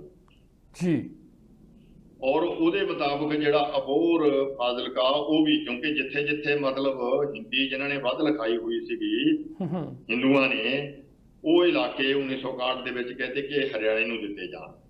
ਔਰ ਇਹਦਾ ਪਤਾ ਹਰ ਇੱਕ ਨੂੰ ਸੀਗਾ ਕਿ ਇਹ ਗਲਤ ਹੈ ਅਵਾਰਡ ਜਿਹੜਾ, ਜੀ ਪਰ ਸਿੱਖਾਂ ਦੇ ਕੁਝ ਲੀਡਰ ਹੂੰ ਸੌੜੀ ਸੋਚ ਕਾਰਨ ਅਕਾਲੀ ਦਲ ਦੇ ਜੀ ਉਹ ਕਹਿੰਦੇ ਵੀ ਚੱਲ ਜੇ ਐਉਂ ਦਿੰਦੇ ਆ ਤਾਂ ਉਹਦੇ 'ਚ ਤਾਂ ਆਪਾਂ ਬਹੁ ਗਿਣਤੀ ਚਾਹੁੰਦੇ ਆ। ਉਹਨਾਂ ਨੇ ਉਹ ਪ੍ਰੋਟੈਸਟ ਨਹੀਂ ਕੀਤਾ ਜਿਹੜਾ ਕਰਨਾ ਬਣਦਾ ਸੀਗਾ ਕਿ ਸਾਡੇ ਪੰਜਾਬੀ ਬੋਲਦੇ ਇਲਾਕੇ ਕੱਢੇ ਜਾ ਰਹੇ ਆ। ਜੀ ਜੇ ਪੰਜਾਬੀ ਬੋਲਦੇ ਇਲਾਕੇ ਪੰਜਾਬ 'ਚ ਰੱਖ ਕੇ ਪੰਜਾਬੀ ਸੂਬਾ ਬਣਾਇਆ ਜਾਂਦਾ ਤਾਂ ਤੁਸੀਂ ਬਹੁ ਗਿਣਤੀ ਦੀ ਗੱਲ ਹੀ ਛੱਡ ਦਿਓ, ਬਹੁ ਗਿਣਤੀ ਫਿਰ ਵੀ ਹਿੰਦੂਆਂ ਦੀ ਰਹਿਣੀ ਸੀ।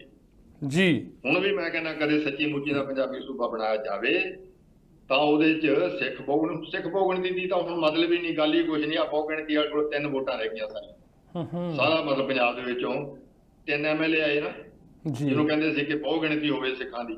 ਹੂੰ ਇਹ ਬਹੁ ਗਿਣਤੀ ਵਾਲੀ ਗੱਲ ਛੱਡ ਦਿਓ, ਬਹੁ ਗਿਣਤੀ ਹਿੰਦੂਆਂ ਦੀ ਜਾਂ ਸਿੱਖਾਂ ਦੀ, ਇਹ ਤਾਂ ਸੈਕੰਡਰੀ ਗੱਲਾਂ ਹੋ ਗਈਆਂ। ਗੱਲਾਂ ਤਾਂ ਇਹ ਹੈ ਕਿ ਹੁਣ ਪੰਜਾਬ ਪੱਖੀ ਕੌਣ ਆ, ਸਮੁੱਚੇ ਤੌਰ ਤੇ ਪੰਜਾਬ ਪੱਖੀ ਕੌਣ। ਹੂੰ ਤੋਂ ਉਦੋਂ ਅੱਗੇ ਦੇਖੋ ਇੱਕ ਹੋਰ ਗੱਲ ਹੋਈ, ਜੀ ਇਹ ਤਾਂ ਹੋ ਗਿਆ ਟੋਕੜ।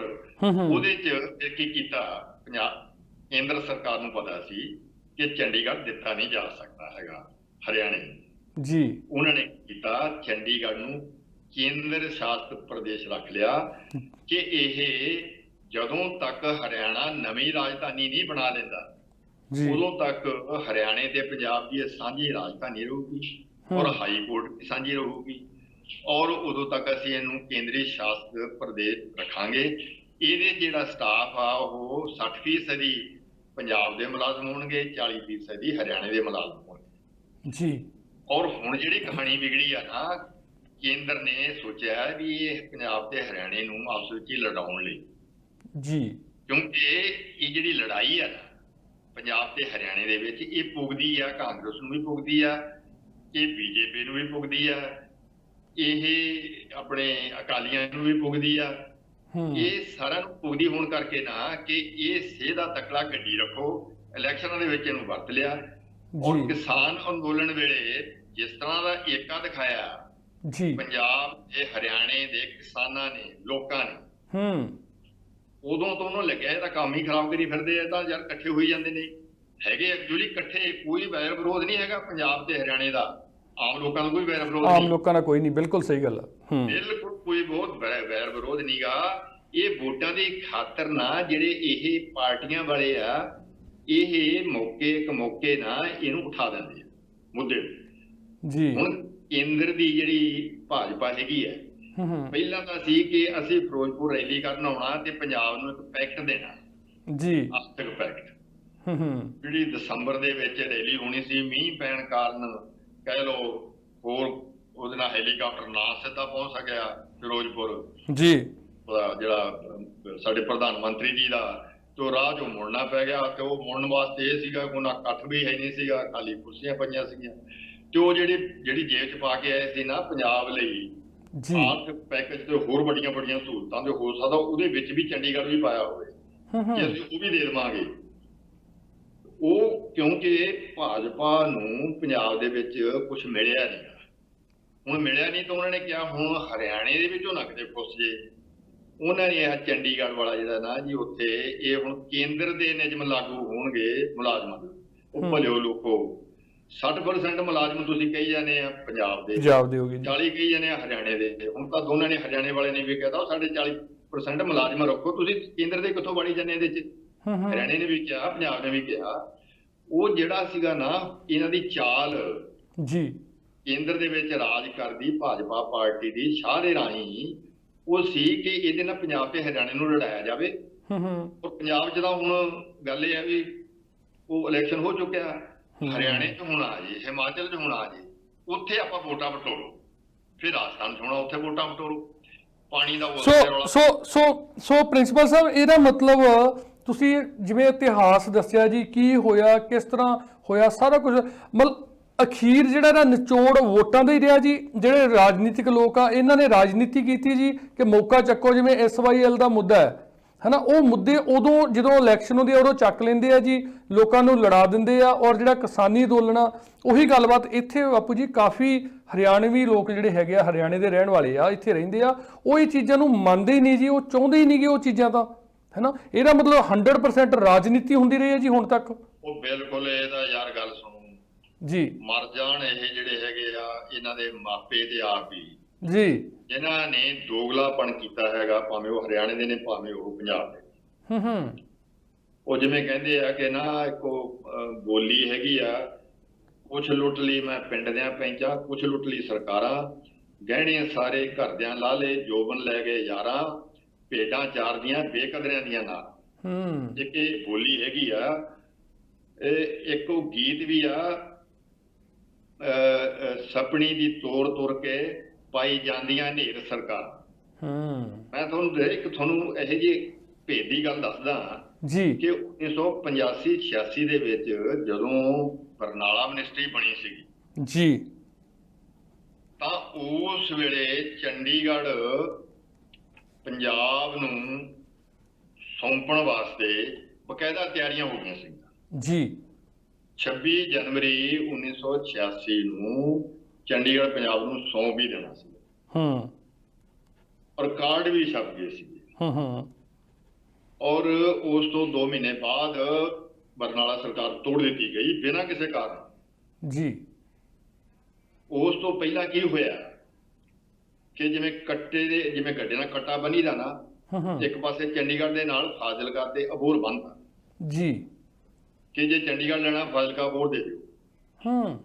ਹੁਣ ਪੰਜਾਬ ਕਹਿੰਦੇ ਫਾਜ਼ਿਲਕਾ ਅਬੋਹਰ, ਤਾਂ ਫਾਜ਼ਿਲਕਾ ਅਬੋਹਰ ਵਾਲੇ ਲੋਕ ਵੀ ਕਹਿੰਦੇ ਕਿਉਂ, ਅਸੀਂ ਪੰਜਾਬ ਦਾ ਹਿੱਸਾ ਹਾਂ, ਅਸੀਂ ਪੰਜਾਬ ਦੇ ਨਾਲ ਹੀ ਆ ਮੁੱਢ ਤੋਂ, ਸਾਨੂੰ ਪਾਣੀ ਪੰਜਾਬ ਤੋਂ ਲੱਗਦਾ, ਅਸੀਂ ਹਰਿਆਣੇ ਵੱਲ ਜਾ ਕੇ ਕੀ ਕਰਨਾ। ਤਾਂ ਉਹਦੇ ਲਈ ਤੁਸੀਂ ਦੇਖੋ ਜਿਹੜੀ ਜੱਗੋਂ 13ਵੀਂ ਹੋਈ ਜੀ, ਇਹ ਪੰਜਾਬ ਫਾਜ਼ਿਲਕਾ ਦੇ ਔਰ ਅਬੋਹਰ ਦੇ ਪਿੰਡਾਂ ਦੀ ਮਰਦਮਸ਼ੁਮਾਰੀ ਰਾਏਸ਼ੁਮਾਰੀ ਕਰਵਾਈ ਗਈ ਕਿ ਤੁਸੀਂ ਕਿਹੜੀ ਬੋਲੀ ਬੋਲਦੇ ਹੋ ਜੀ। ਕਸ਼ਮੀਰ ਦੇ ਵਿੱਚ ਰਾਏਸ਼ੁਮਾਰੀ ਨਹੀਂ ਕਰਵਾਈ ਜਾਂਦੀ ਕਦੇ ਵੀ, ਇੰਡੀਆ ਨੇ ਕਿਹਾ, ਹਾਲਾਂਕਿ ਉੱਥੇ ਮਤਾ UN ਦਾ ਰਾਏਸ਼ੁਮਾਰੀ ਦਾ ਜੀ, ਭਾਰਤ ਕਦੇ ਨਹੀਂ ਮੰਨਿਆ ਕਿ ਰਾਏਸ਼ੁਮਾਰੀ ਕਰਵਾਈ ਜਾਵੇ। ਔਰ ਜੀ ਫਾਜ਼ਿਲਕਾ ਤੇ ਅਬੋਹਰ ਦੇ ਪਿੰਡਾਂ ਦੀ ਰਾਏਸ਼ੁਮਾਰੀ ਕਰਵਾਈ ਗਈ 1985-86 ਦੇ ਵਿੱਚ। ਜੀ ਕਿਉਂਕਿ ਮੇਰੇ ਨਾਲ ਜ਼ਮੀਨ ਲੱਗੀ ਹੋਈ ਸੀਗੀ ਉੱਥੇ ਪਿੰਡ ਕੋਠੇ ਦੀ ਫਾਜ਼ਿਲਕਾ ਦੇ ਜਿਹੜੇ ਆ ਪਰਲੇ ਪਾਸੇ 16.5 ਏਕੜ ਜ਼ਮੀਨ ਹੋਪਰ ਜੀ ਹੋਰਾਂ ਨੇ ਆਪਣੀ ਜ਼ਮੀਨ ਬਚਾਉਣ ਦੀ ਖਾਤਰ ਮੇਰੇ ਨਾਲ ਲਵਾਈ ਹੋਈ ਸੀ।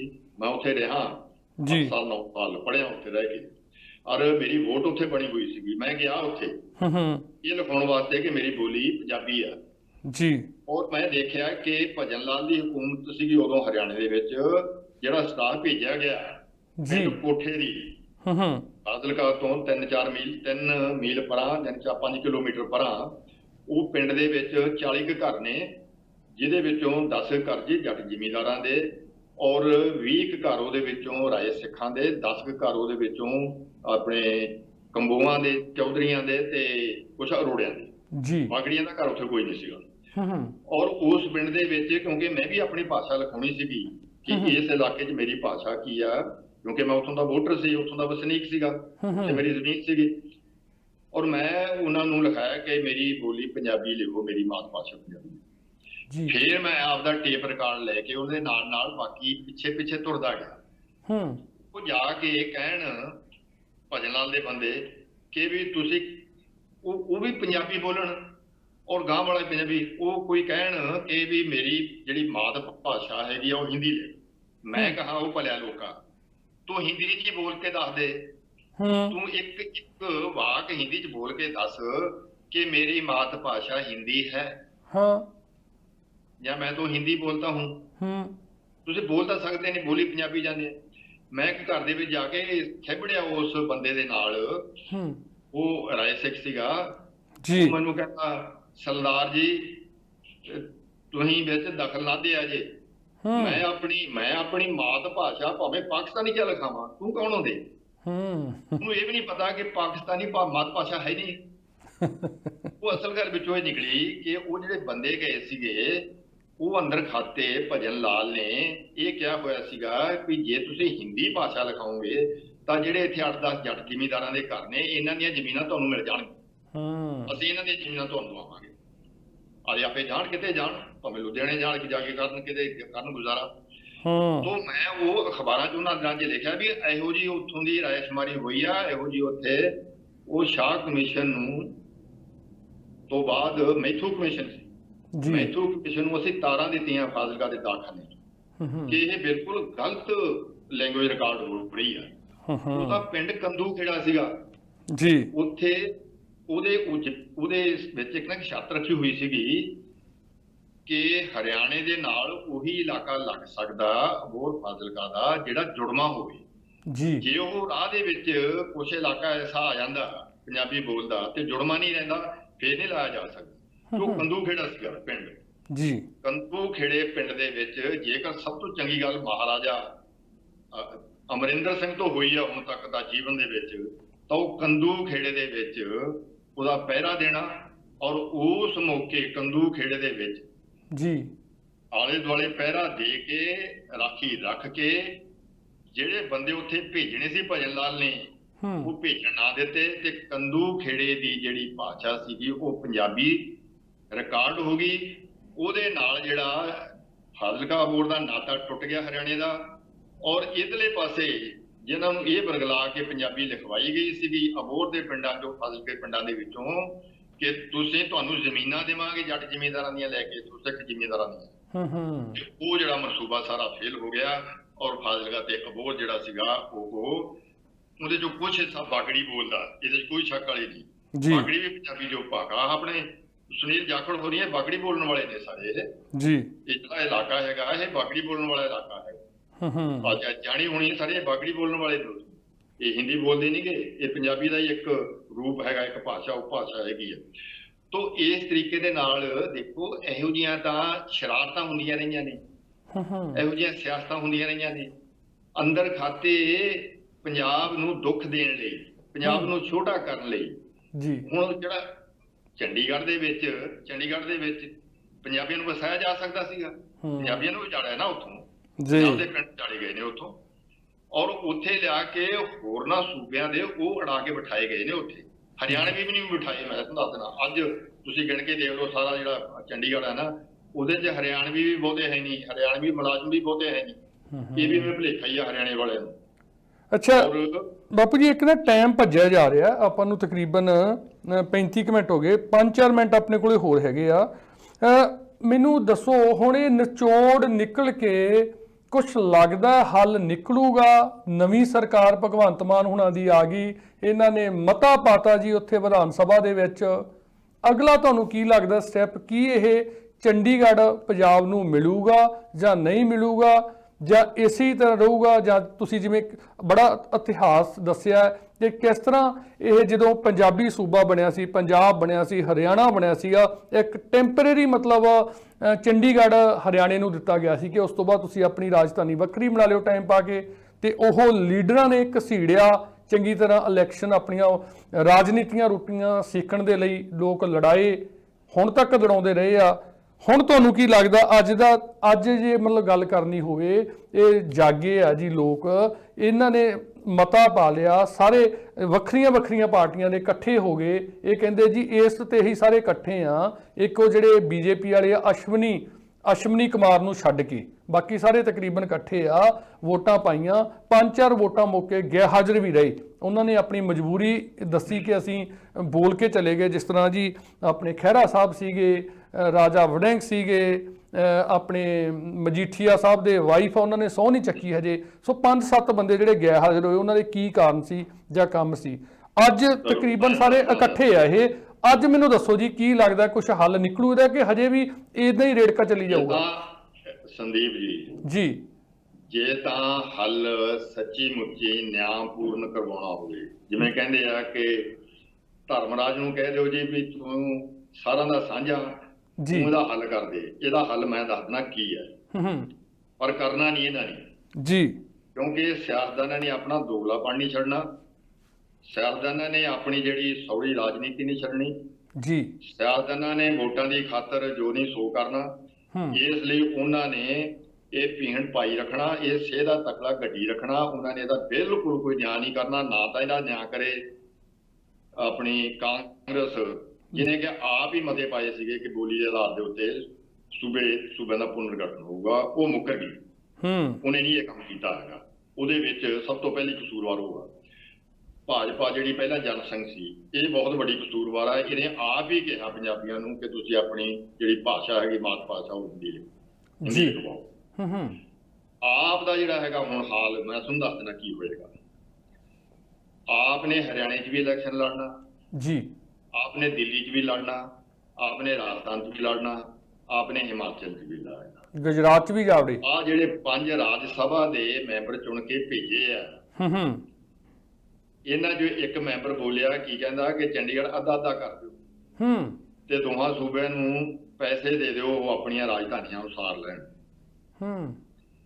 ਆਪਦਾ ਜਿਹੜਾ ਹੈਗਾ ਇਹ ਆ ਗਿਆ ਸਾਡੇ ਸਾਹਮਣੇ, ਜਿਹੜਾ ਉਹਨਾਂ ਦਾ ਆਪਣਾ, ਕਿਉਂਕਿ ਇਹ ਵੀ ਧਰਮਰਾਜ ਦੇ ਨਿਆਂ ਦੇ ਮੁਤਾਬਕ ਕੋਈ ਪਾਰਟੀ ਨਹੀਂ ਚੱਲਣਾ ਚਾਹੁੰਦੀ।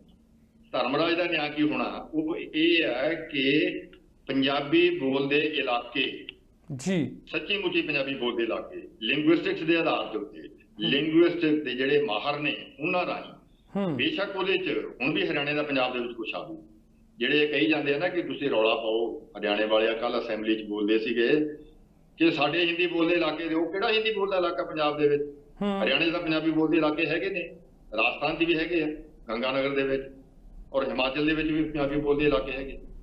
ਪੰਜਾਬੀ ਬੋਲਦੇ ਇਲਾਕੇ ਪੰਜਾਬ ਤੋਂ ਬਾਹਰ ਨੇ ਜੀ, ਹਿੰਦੀ ਬੋਲਦਾ ਇਲਾਕਾ ਕੋਈ ਨਹੀਂ। ਇਹ ਠੀਕ ਆ ਕਿ ਤੁਹਾਡੀ ਉਹ ਸੌੜੀ ਨੀਤੀ ਨੇ ਚੰਡੀਗੜ੍ਹ ਦੇ ਵਿੱਚ ਜਿਹੜੇ ਪ੍ਰਵਾਸੀ ਲਿਆ ਕੇ ਬਿਠਾਏ ਨੇ ਝੁੱਗੀਆਂ ਝੌਂਪੜੀਆਂ ਦੇ ਨਾਲ, ਉਹਨਾਂ ਨੂੰ ਉੱਥੇ ਜਿਹੜੇ ਹੈਗੇ ਜਾਂ ਉੱਥੋਂ ਬੰਦੇ ਉਠਾਏ ਨੇ, ਉਹਨਾਂ ਦੀਆਂ ਜ਼ਮੀਨਾਂ ਖਰੀਦ ਕੇ ਤੁਸੀਂ ਭਾਜੋ ਇੱਥੋਂ, ਪਹਿਲਾਂ ਵੀ ਖਰੀਦੀਆਂ ਉੱਥੋਂ ਪੰਜਾਬੀਆਂ ਦੀਆਂ ਜ਼ਮੀਨਾਂ, ਤੇ ਉਹਦੇ ਉੱਤੇ ਹੀ ਇਹ ਬਣਾਇਆ। ਤੋ ਇਹ ਕਰਨਾ ਬਿਲਕੁਲ ਨਹੀਂ ਇਹਨਾਂ ਨੇ, ਜਿੰਨਾ ਮਰਜ਼ੀ ਰੌਲਾ ਪਾਈ ਚੱਲੋ। ਹਾਂ, ਸੰਸੀਅਰ ਹੋ ਜਾਣ ਜੀ, ਮੋਦੀ ਜੀ ਸੰਸੀਅਰ ਹੋ ਜਾਣ, ਕੇਜਰੀਵਾਲ ਜੀ ਸੰਸੀਅਰ ਹੋ ਜਾਣ, ਔਰ ਸ਼੍ਰੀਮਤੀ ਇੰਦਰਾ ਆਪਣਾ ਗਾਂਧੀ ਪਰਿਵਾਰ ਕਹਿ ਲਓ ਤੁਸੀਂ, ਨਹਿਰੂ ਪਰਿਵਾਰ, ਇਹ ਸੰਸੀਅਰ ਹੋ ਜਾਣ ਤੇ ਸੰਸੀਅਰਲੀ ਨਿਆਂ ਕਰਨ, ਤਾਂ ਸੱਚੀ ਮੁੱਚੀ ਚੰਡੀਗੜ੍ਹ ਪੰਜਾਬ ਦੀ ਰਾਜਧਾਨੀ ਰਹਿ ਸਕਦਾ। ਔਰ ਹਰਿਆਣੇ ਦੇ ਕੇਂਦਰ ਦੇ ਵਿੱਚ ਇੱਕ ਬਹੁਤ ਸ਼ਾਨਦਾਰ ਰਾਜਧਾਨੀ ਬਣਾ ਕੇ ਦੇਣੀ ਚਾਹੀਦੀ ਹੈ ਕੇਂਦਰ। ਭਾਵੇਂ ਕੇਂਦਰ ਦੇ ਵਿੱਚ ਕਾਂਗਰਸ ਦਾ ਰਾਜ ਆਇਆ ਪਹਿਲਾਂ, ਜੀ ਮੋਦੀ ਹੋਰਾਂ ਦਾ ਭਾਜਪਾ ਦਾ ਰਾਜ ਆ, ਭਾਵੇਂ ਕਦੇ ਵੀ ਕੇਜਰੀਵਾਲ ਦਾ ਆਵੇ ਜਾਂ ਕਿਸੇ ਦਾ ਵੀ ਆਵੇ, ਹਰਿਆਣੇ ਨੂੰ ਰਾਜਧਾਨੀ ਦੇਣੀ ਬਣਦੀ ਹੈ ਜੀ। ਹਰ ਸੂਬੇ ਦਾ ਜਦੋਂ ਪੁਨਰਗਠਨ ਹੋਇਆ, ਜਿਹੜਾ ਪੇਰੈਂਟ ਸੂਬਾ ਹੁੰਦਾ ਹੈਗਾ, ਜਿਹੜੇ ਸੂਬੇ ਤੋਂ ਦੂਜਾ ਸੂਬਾ ਬਣਦਾ, ਰਾਜਧਾਨੀ ਤਾਂ ਪੇਰੈਂਟ ਸੂਬੇ ਦੀ ਰਹਿੰਦੀ ਹੈ ਜੀ। ਚੰਡੀਗੜ੍ਹ ਤਾਂ ਪੰਜਾਬ ਕੋਲ ਕੋਈ ਰਾਜਧਾਨੀ ਨਹੀਂ ਹੋ, ਪਹਿਲਾਂ ਲਾਹੌਰ ਸੀਗੀ, ਫਿਰ ਸ਼ਿਮਲਾ ਸੀਗੀ, ਖੁੱਸ ਗਏ, ਹੁਣ ਚੰਡੀਗੜ੍ਹ ਹੈ। ਚੰਡੀਗੜ੍ਹ ਪੰਜਾਬ ਦੀ, ਔਰ ਹਰਿਆਣੇ ਨੂੰ ਰਾਜਧਾਨੀ ਖੁੱਲੇ ਦਿਲ ਦੇ ਨਾਲ ਮਦਦ ਦੇ ਕੇ, ਭਾਵੇਂ ਕਿੰਨੇ ਵੀ ਕਰੋੜ ਲੱਗਣ ਜੀ, ਸੈਂਕੜੇ ਕਰੋੜ ਲੱਗਣ, ਔਰ ਉਹ ਰਾਜਧਾਨੀ ਬਣਾ ਕੇ ਦੇਣੀ ਬਣਦੀ ਹੈ ਕੇਂਦਰ ਨੂੰ, ਕਿਉਂਕਿ ਗਲਤੀ ਕੇਂਦਰ ਦੀ ਹੈ। ਔਰ ਚੰਡੀਗੜ੍ਹ ਦੇ ਵਿੱਚ ਉਹਨਾਂ ਨੂੰ ਆਪਣੇ ਕੇਂਦਰ ਦੇ ਜਿਹੜੇ ਨਿਯਮ ਨੇ ਹੈਗੇ ਆ, ਸੇਵਾ ਨਿਯਮ, ਉਹ ਵਾਪਸ ਲੈਣੇ ਚਾਹੀਦੇ ਆ। ਉੱਥੇ ਸੇਵਾ ਨਿਯਮ ਲਾਗੂ ਹੋਣੇ ਚਾਹੀਦੇ ਆ। ਪੰਜਾਬ ਤੇ ਹਰਿਆਣੇ ਦੇ ਜਿੰਨਾ ਚਿਰ ਹੁਣ ਇਸ ਵੇਲੇ ਸਾਂਝੀ ਰਾਜਧਾਨੀ, ਇਹ ਸਾਂਝੀ ਰਾਜਧਾਨੀ ਲਈ ਸਮਾਂ ਮਿਲ ਲੈਣ ਵੀ ਇਹ 4 ਸਾਲ ਰਹੂਗੀ, 5 ਸਾਲ ਰਹੂਗੀ, ਔਰ 4-5 ਸਾਲਾਂ ਦੇ ਵਿੱਚ ਹਰਿਆਣੇ ਦੀ ਵੱਖਰੀ ਰਾਜਧਾਨੀ ਬਣਾ ਕੇ ਦੇਵਾਂਗੇ ਅਸੀਂ। ਤੇ ਜੇ ਭਾਈ ਪੂਰੇ ਹੀ ਨਿਆਂ ਕਰਨਾ ਤੇ ਫਿਰ ਕਰ ਦਿਓ ਵੀ ਜਿੱਥੇ ਕਿਤੇ ਥੋੜਾ ਬਹੁਤਾ ਇਲਾਕਾ ਹੈਗਾ ਉਹਦੇ ਤੇ ਲਿੰਗੁਇਸਟਿਕ ਮਾਹਰ ਚਾਹੀਦੇ ਨੇ। ਇਹ ਨਹੀਂ ਕਿ ਜਾ ਕੇ ਫਾਜ਼ਿਲਕਾ ਦੇ ਰਾਏ ਸਿੱਖ ਨੂੰ ਪੁੱਛ ਲਓ, ਜਾਂ ਫਾਜ਼ਿਲਕਾ ਦੇ ਬਾਗੀਏ ਸਿੱਖ ਨੂੰ ਪੁੱਛ ਲਓ, ਜਾਂ ਜੱਟ ਸਿੱਖ ਨੂੰ, ਜਾਂ ਹਿੰਦੂ ਨੂੰ, ਜਾਂ ਕਿਸੇ ਹੋਰ ਨੂੰ ਪੁੱਛ ਲਓ ਤੇਰੀ ਬੋਲੀ ਕੀ ਹੈ। ਮੈਂ ਤੇ ਇਹ ਕਿਹਾ ਸੀਗਾ, ਮੈਂ ਕਿਹਾ ਉਹ ਭਰਾਵਾ ਕੋਠੇ ਪਿੰਡ 'ਚ ਆਪਣੇ ਰਾਏ ਸਿੱਖ ਭਰਾ ਨੂੰ, ਤੂੰ ਐਂ ਕਰ, ਤੂੰ ਆ ਜਿਹੜੇ ਮੰਜੇ ਤੇ ਬੈਠਾ ਨਾ, ਇਹਦੀ ਮੈਂ ਕਿਹਾ ਹਿੰਦੀ ਦੱਸ ਵੀ ਮੰਜੇ ਨੂੰ ਕੀ ਕਹਿੰਦੇ ਆ ਹਿੰਦੀ 'ਚ। ਮੈਂ ਮੰਨ ਲਊ ਵੀ ਤੇਰੀ ਹਿੰਦੀ ਆ, ਬਸ। ਕਹਿੰਦਾ ਮੰਜੇ ਨੂੰ ਮੰਜਾ ਹੀ ਕਹਿੰਦੇ, ਹੋਰ ਕੀ ਕਹਿੰਦੇ? ਉਹ ਮੈਂ ਕਿਹਾ ਮੰਜੇ ਨੂੰ ਚਾਰਪਾਈ ਕਹਿੰਦੇ ਆ ਹਿੰਦੀ 'ਚ। ਉਹ ਮੈਂ ਕਿਹਾ ਯਾਰ ਇੰਨਾ ਏਡਾ ਧੱਕਾ ਵੀ ਤੁਸੀਂ ਕਹਿ ਦਿਓ ਜੀ ਇੱਥੇ ਕਿਸਾਨਾਂ ਦੀਆਂ ਜ਼ਮੀਨਾਂ ਸਿੱਖਾਂ ਨੂੰ ਭਜਾ ਦਾਂਗੇ, ਤੋਂ ਕਿਸਾਨਾਂ ਦੀਆਂ ਜ਼ਮੀਨਾਂ ਤੁਹਾਨੂੰ ਦੇ ਦਿਆਂਗੇ ਤੇ ਤੁਸੀਂ ਹਿੰਦੀ ਲਿਖਾ ਦਿਓ, ਉਹ ਇਹੋ ਜਿਹੇ ਲਾਲਚ ਦੇਣੇ। ਤੋਂ ਇਤੋਂ ਮਾੜੀ ਗੱਲ ਕੀ ਹੋ ਸਕਦੀ ਜੀ। ਤੋਂ ਭਾਈ ਇਹ ਦੋਗਲਾਪਣ ਛੱਡਣ, ਭਾਵੇਂ ਭਾਜਪਾ ਵਾਲੇ ਨੇ, ਭਾਵੇਂ ਅਕਾਲੀ ਦਲ ਵਾਲੇ ਨੇ, ਭਾਵੇਂ ਕਾਂਗਰਸ ਵਾਲੇ ਨੇ, ਭਾਵੇਂ ਆਪ ਵਾਲੇ ਨੇ, ਕੋਈ ਵੀ ਨੇ, ਸਿੰਸੀਅਰ ਹੋ ਜਾਣ, ਐਨ ਬਿਲਕੁਲ ਕਹਿਣ ਕਿ ਹਾਂ ਜੀ ਅਸੀਂ ਵੀ ਅੱਗੇ ਜਾ ਕੇ ਜਾਨ ਦੇਣੀ ਆ, ਅਸੀਂ ਸੱਚੀ ਗੱਲ ਕਰਾਂਗੇ, ਸੱਚ ਤੇ ਪਹਿਰਾ ਦੇਵਾਂਗੇ। ਆ ਖੱਟੜ ਸਾਹਿਬ ਕਿਤੇ ਜਾਣਦੇ ਨਹੀਂ ਪੰਜਾਬੀ ਹੈ, ਜਿਹਨਾਂ ਨੂੰ ਕਿਤੇ ਪਤਾ ਨਹੀਂਗਾ ਕਿ ਹਰਿਆਣੇ 'ਚ ਕਿੰਨੇ ਲੋਕ ਨੇ ਜਿਹੜੇ ਪੰਜਾਬੀ ਬੋਲਦੇ ਨੇ। ਔਰ ਜਿਹੜਾ ਇਲਾਕਾ ਹੁੰਦਾ ਨਾ, ਇੱਕ ਤਾਂ ਹੁੰਦਾ ਭਾਸ਼ਾ, ਇੱਕ ਹੁੰਦਾ ਸੱਭਿਆਚਾਰ, ਇੱਕ ਹੁੰਦੀ ਆ ਨਾਲ ਉੱਥੋਂ ਦੀ ਪੱਕੀ ਜਿਹੜੀ ਸਥਾਈ ਜਾਇਦਾਦ ਆ, ਉੱਥੋਂ ਦੇ ਖੇਤ ਨੇ। ਇਹ ਜਿਹੜਾ ਪੰਜਾਬੀ ਬੋਲਣ ਵਾਲੇ ਲੋਕ ਨੇ ਨਾ, ਇਹ ਹਵਾ 'ਚ ਨਹੀਂ ਗਏ, ਇਹਨਾਂ ਦੇ ਨਾਲ ਖੇਤ ਵੀ ਨੇ, ਇਹਨਾਂ ਦੇ ਨਾਲ ਘਰ ਵੀ ਨੇ, ਇਹਨਾਂ ਦੀਆਂ ਨਾਲ ਹਵੇਲੀਆਂ ਵੀ, ਸਾਰਾ ਕੁਝ ਹੈਗਾ। ਚੰਡੀਗੜ੍ਹ ਦੇ ਵਿੱਚ ਅਜੇ ਵੀ ਜਿਹੜੀ ਜਾਇਦਾਦ ਦੀ ਕਹਿੰਦੇ ਚੰਡੀਗੜ੍ਹ ਦੀ ਘਰਾਂ ਦੀ, ਉਹਦੇ 'ਚ ਪੰਜਾਬੀਆਂ ਦਾ ਬਹੁਤ ਵੱਡਾ ਹਿੱਸਾ, ਸ਼ਾਇਦ ਉਹਦੇ 'ਚ ਕੇਂਦਰ ਵਾਲੇ ਜਿਹੜੇ ਮੁਲਾਜ਼ਮਾਂ ਦਾ, ਜਾਂ ਕਹਿ ਲਓ ਤੁਸੀਂ ਹਰਿਆਣੇ ਦੇ, ਉਹਨਾਂ ਦਾ ਵੀ ਉਹਨਾਂ ਹਿੱਸਾ ਹੈ ਨਹੀਂ। ਤੋਂ ਇਸ ਕਰਕੇ ਚੰਡੀਗੜ੍ਹ ਤੇ ਪੰਜਾਬ ਦਾ ਹੱਕ ਹੀ ਨਹੀਂ, ਪੰਜਾਬ ਦਾ ਕੁਦਰਤੀ ਹੱਕ ਹੈ। ਇਹ ਚੰਡੀਗੜ੍ਹ ਪੰਜਾਬ ਦੀ ਰਾਜਧਾਨੀ ਹੈ, ਪੰਜਾਬ ਦੀ ਰਾਜਧਾਨੀ ਬਣਾਇਆ ਗਿਆ, ਇਹ ਮਿਲਣੀ ਚਾਹੀਦੀ ਹੈ। ਔਰ ਹਰਿਆਣੇ ਨੂੰ ਨਵੀਂ ਰਾਜਧਾਨੀ ਉਸਾਰ ਕੇ ਦੇਣੀ ਚਾਹੀਦੀ ਹੈ, ਔਰ ਕੇਂਦਰ ਨੂੰ ਉਹਦੇ ਤੇ ਪੈਸਾ ਲਾਉਣਾ ਚਾਹੀਦਾ, ਉਹਦੀ ਮਦਦ ਕਰਨੀ ਚਾਹੀਦੀ ਹੈ। ਇਹ ਨਹੀਂ ਕਿ 4 ਵੋਟਾਂ ਹਰਿਆਣੇ ਤੋਂ ਆ ਜਾਣਗੀਆਂ ਜਾਂ ਇੱਧਰੋਂ ਆ ਜਾਣਗੀਆਂ, ਉੱਥੋਂ ਆਏ।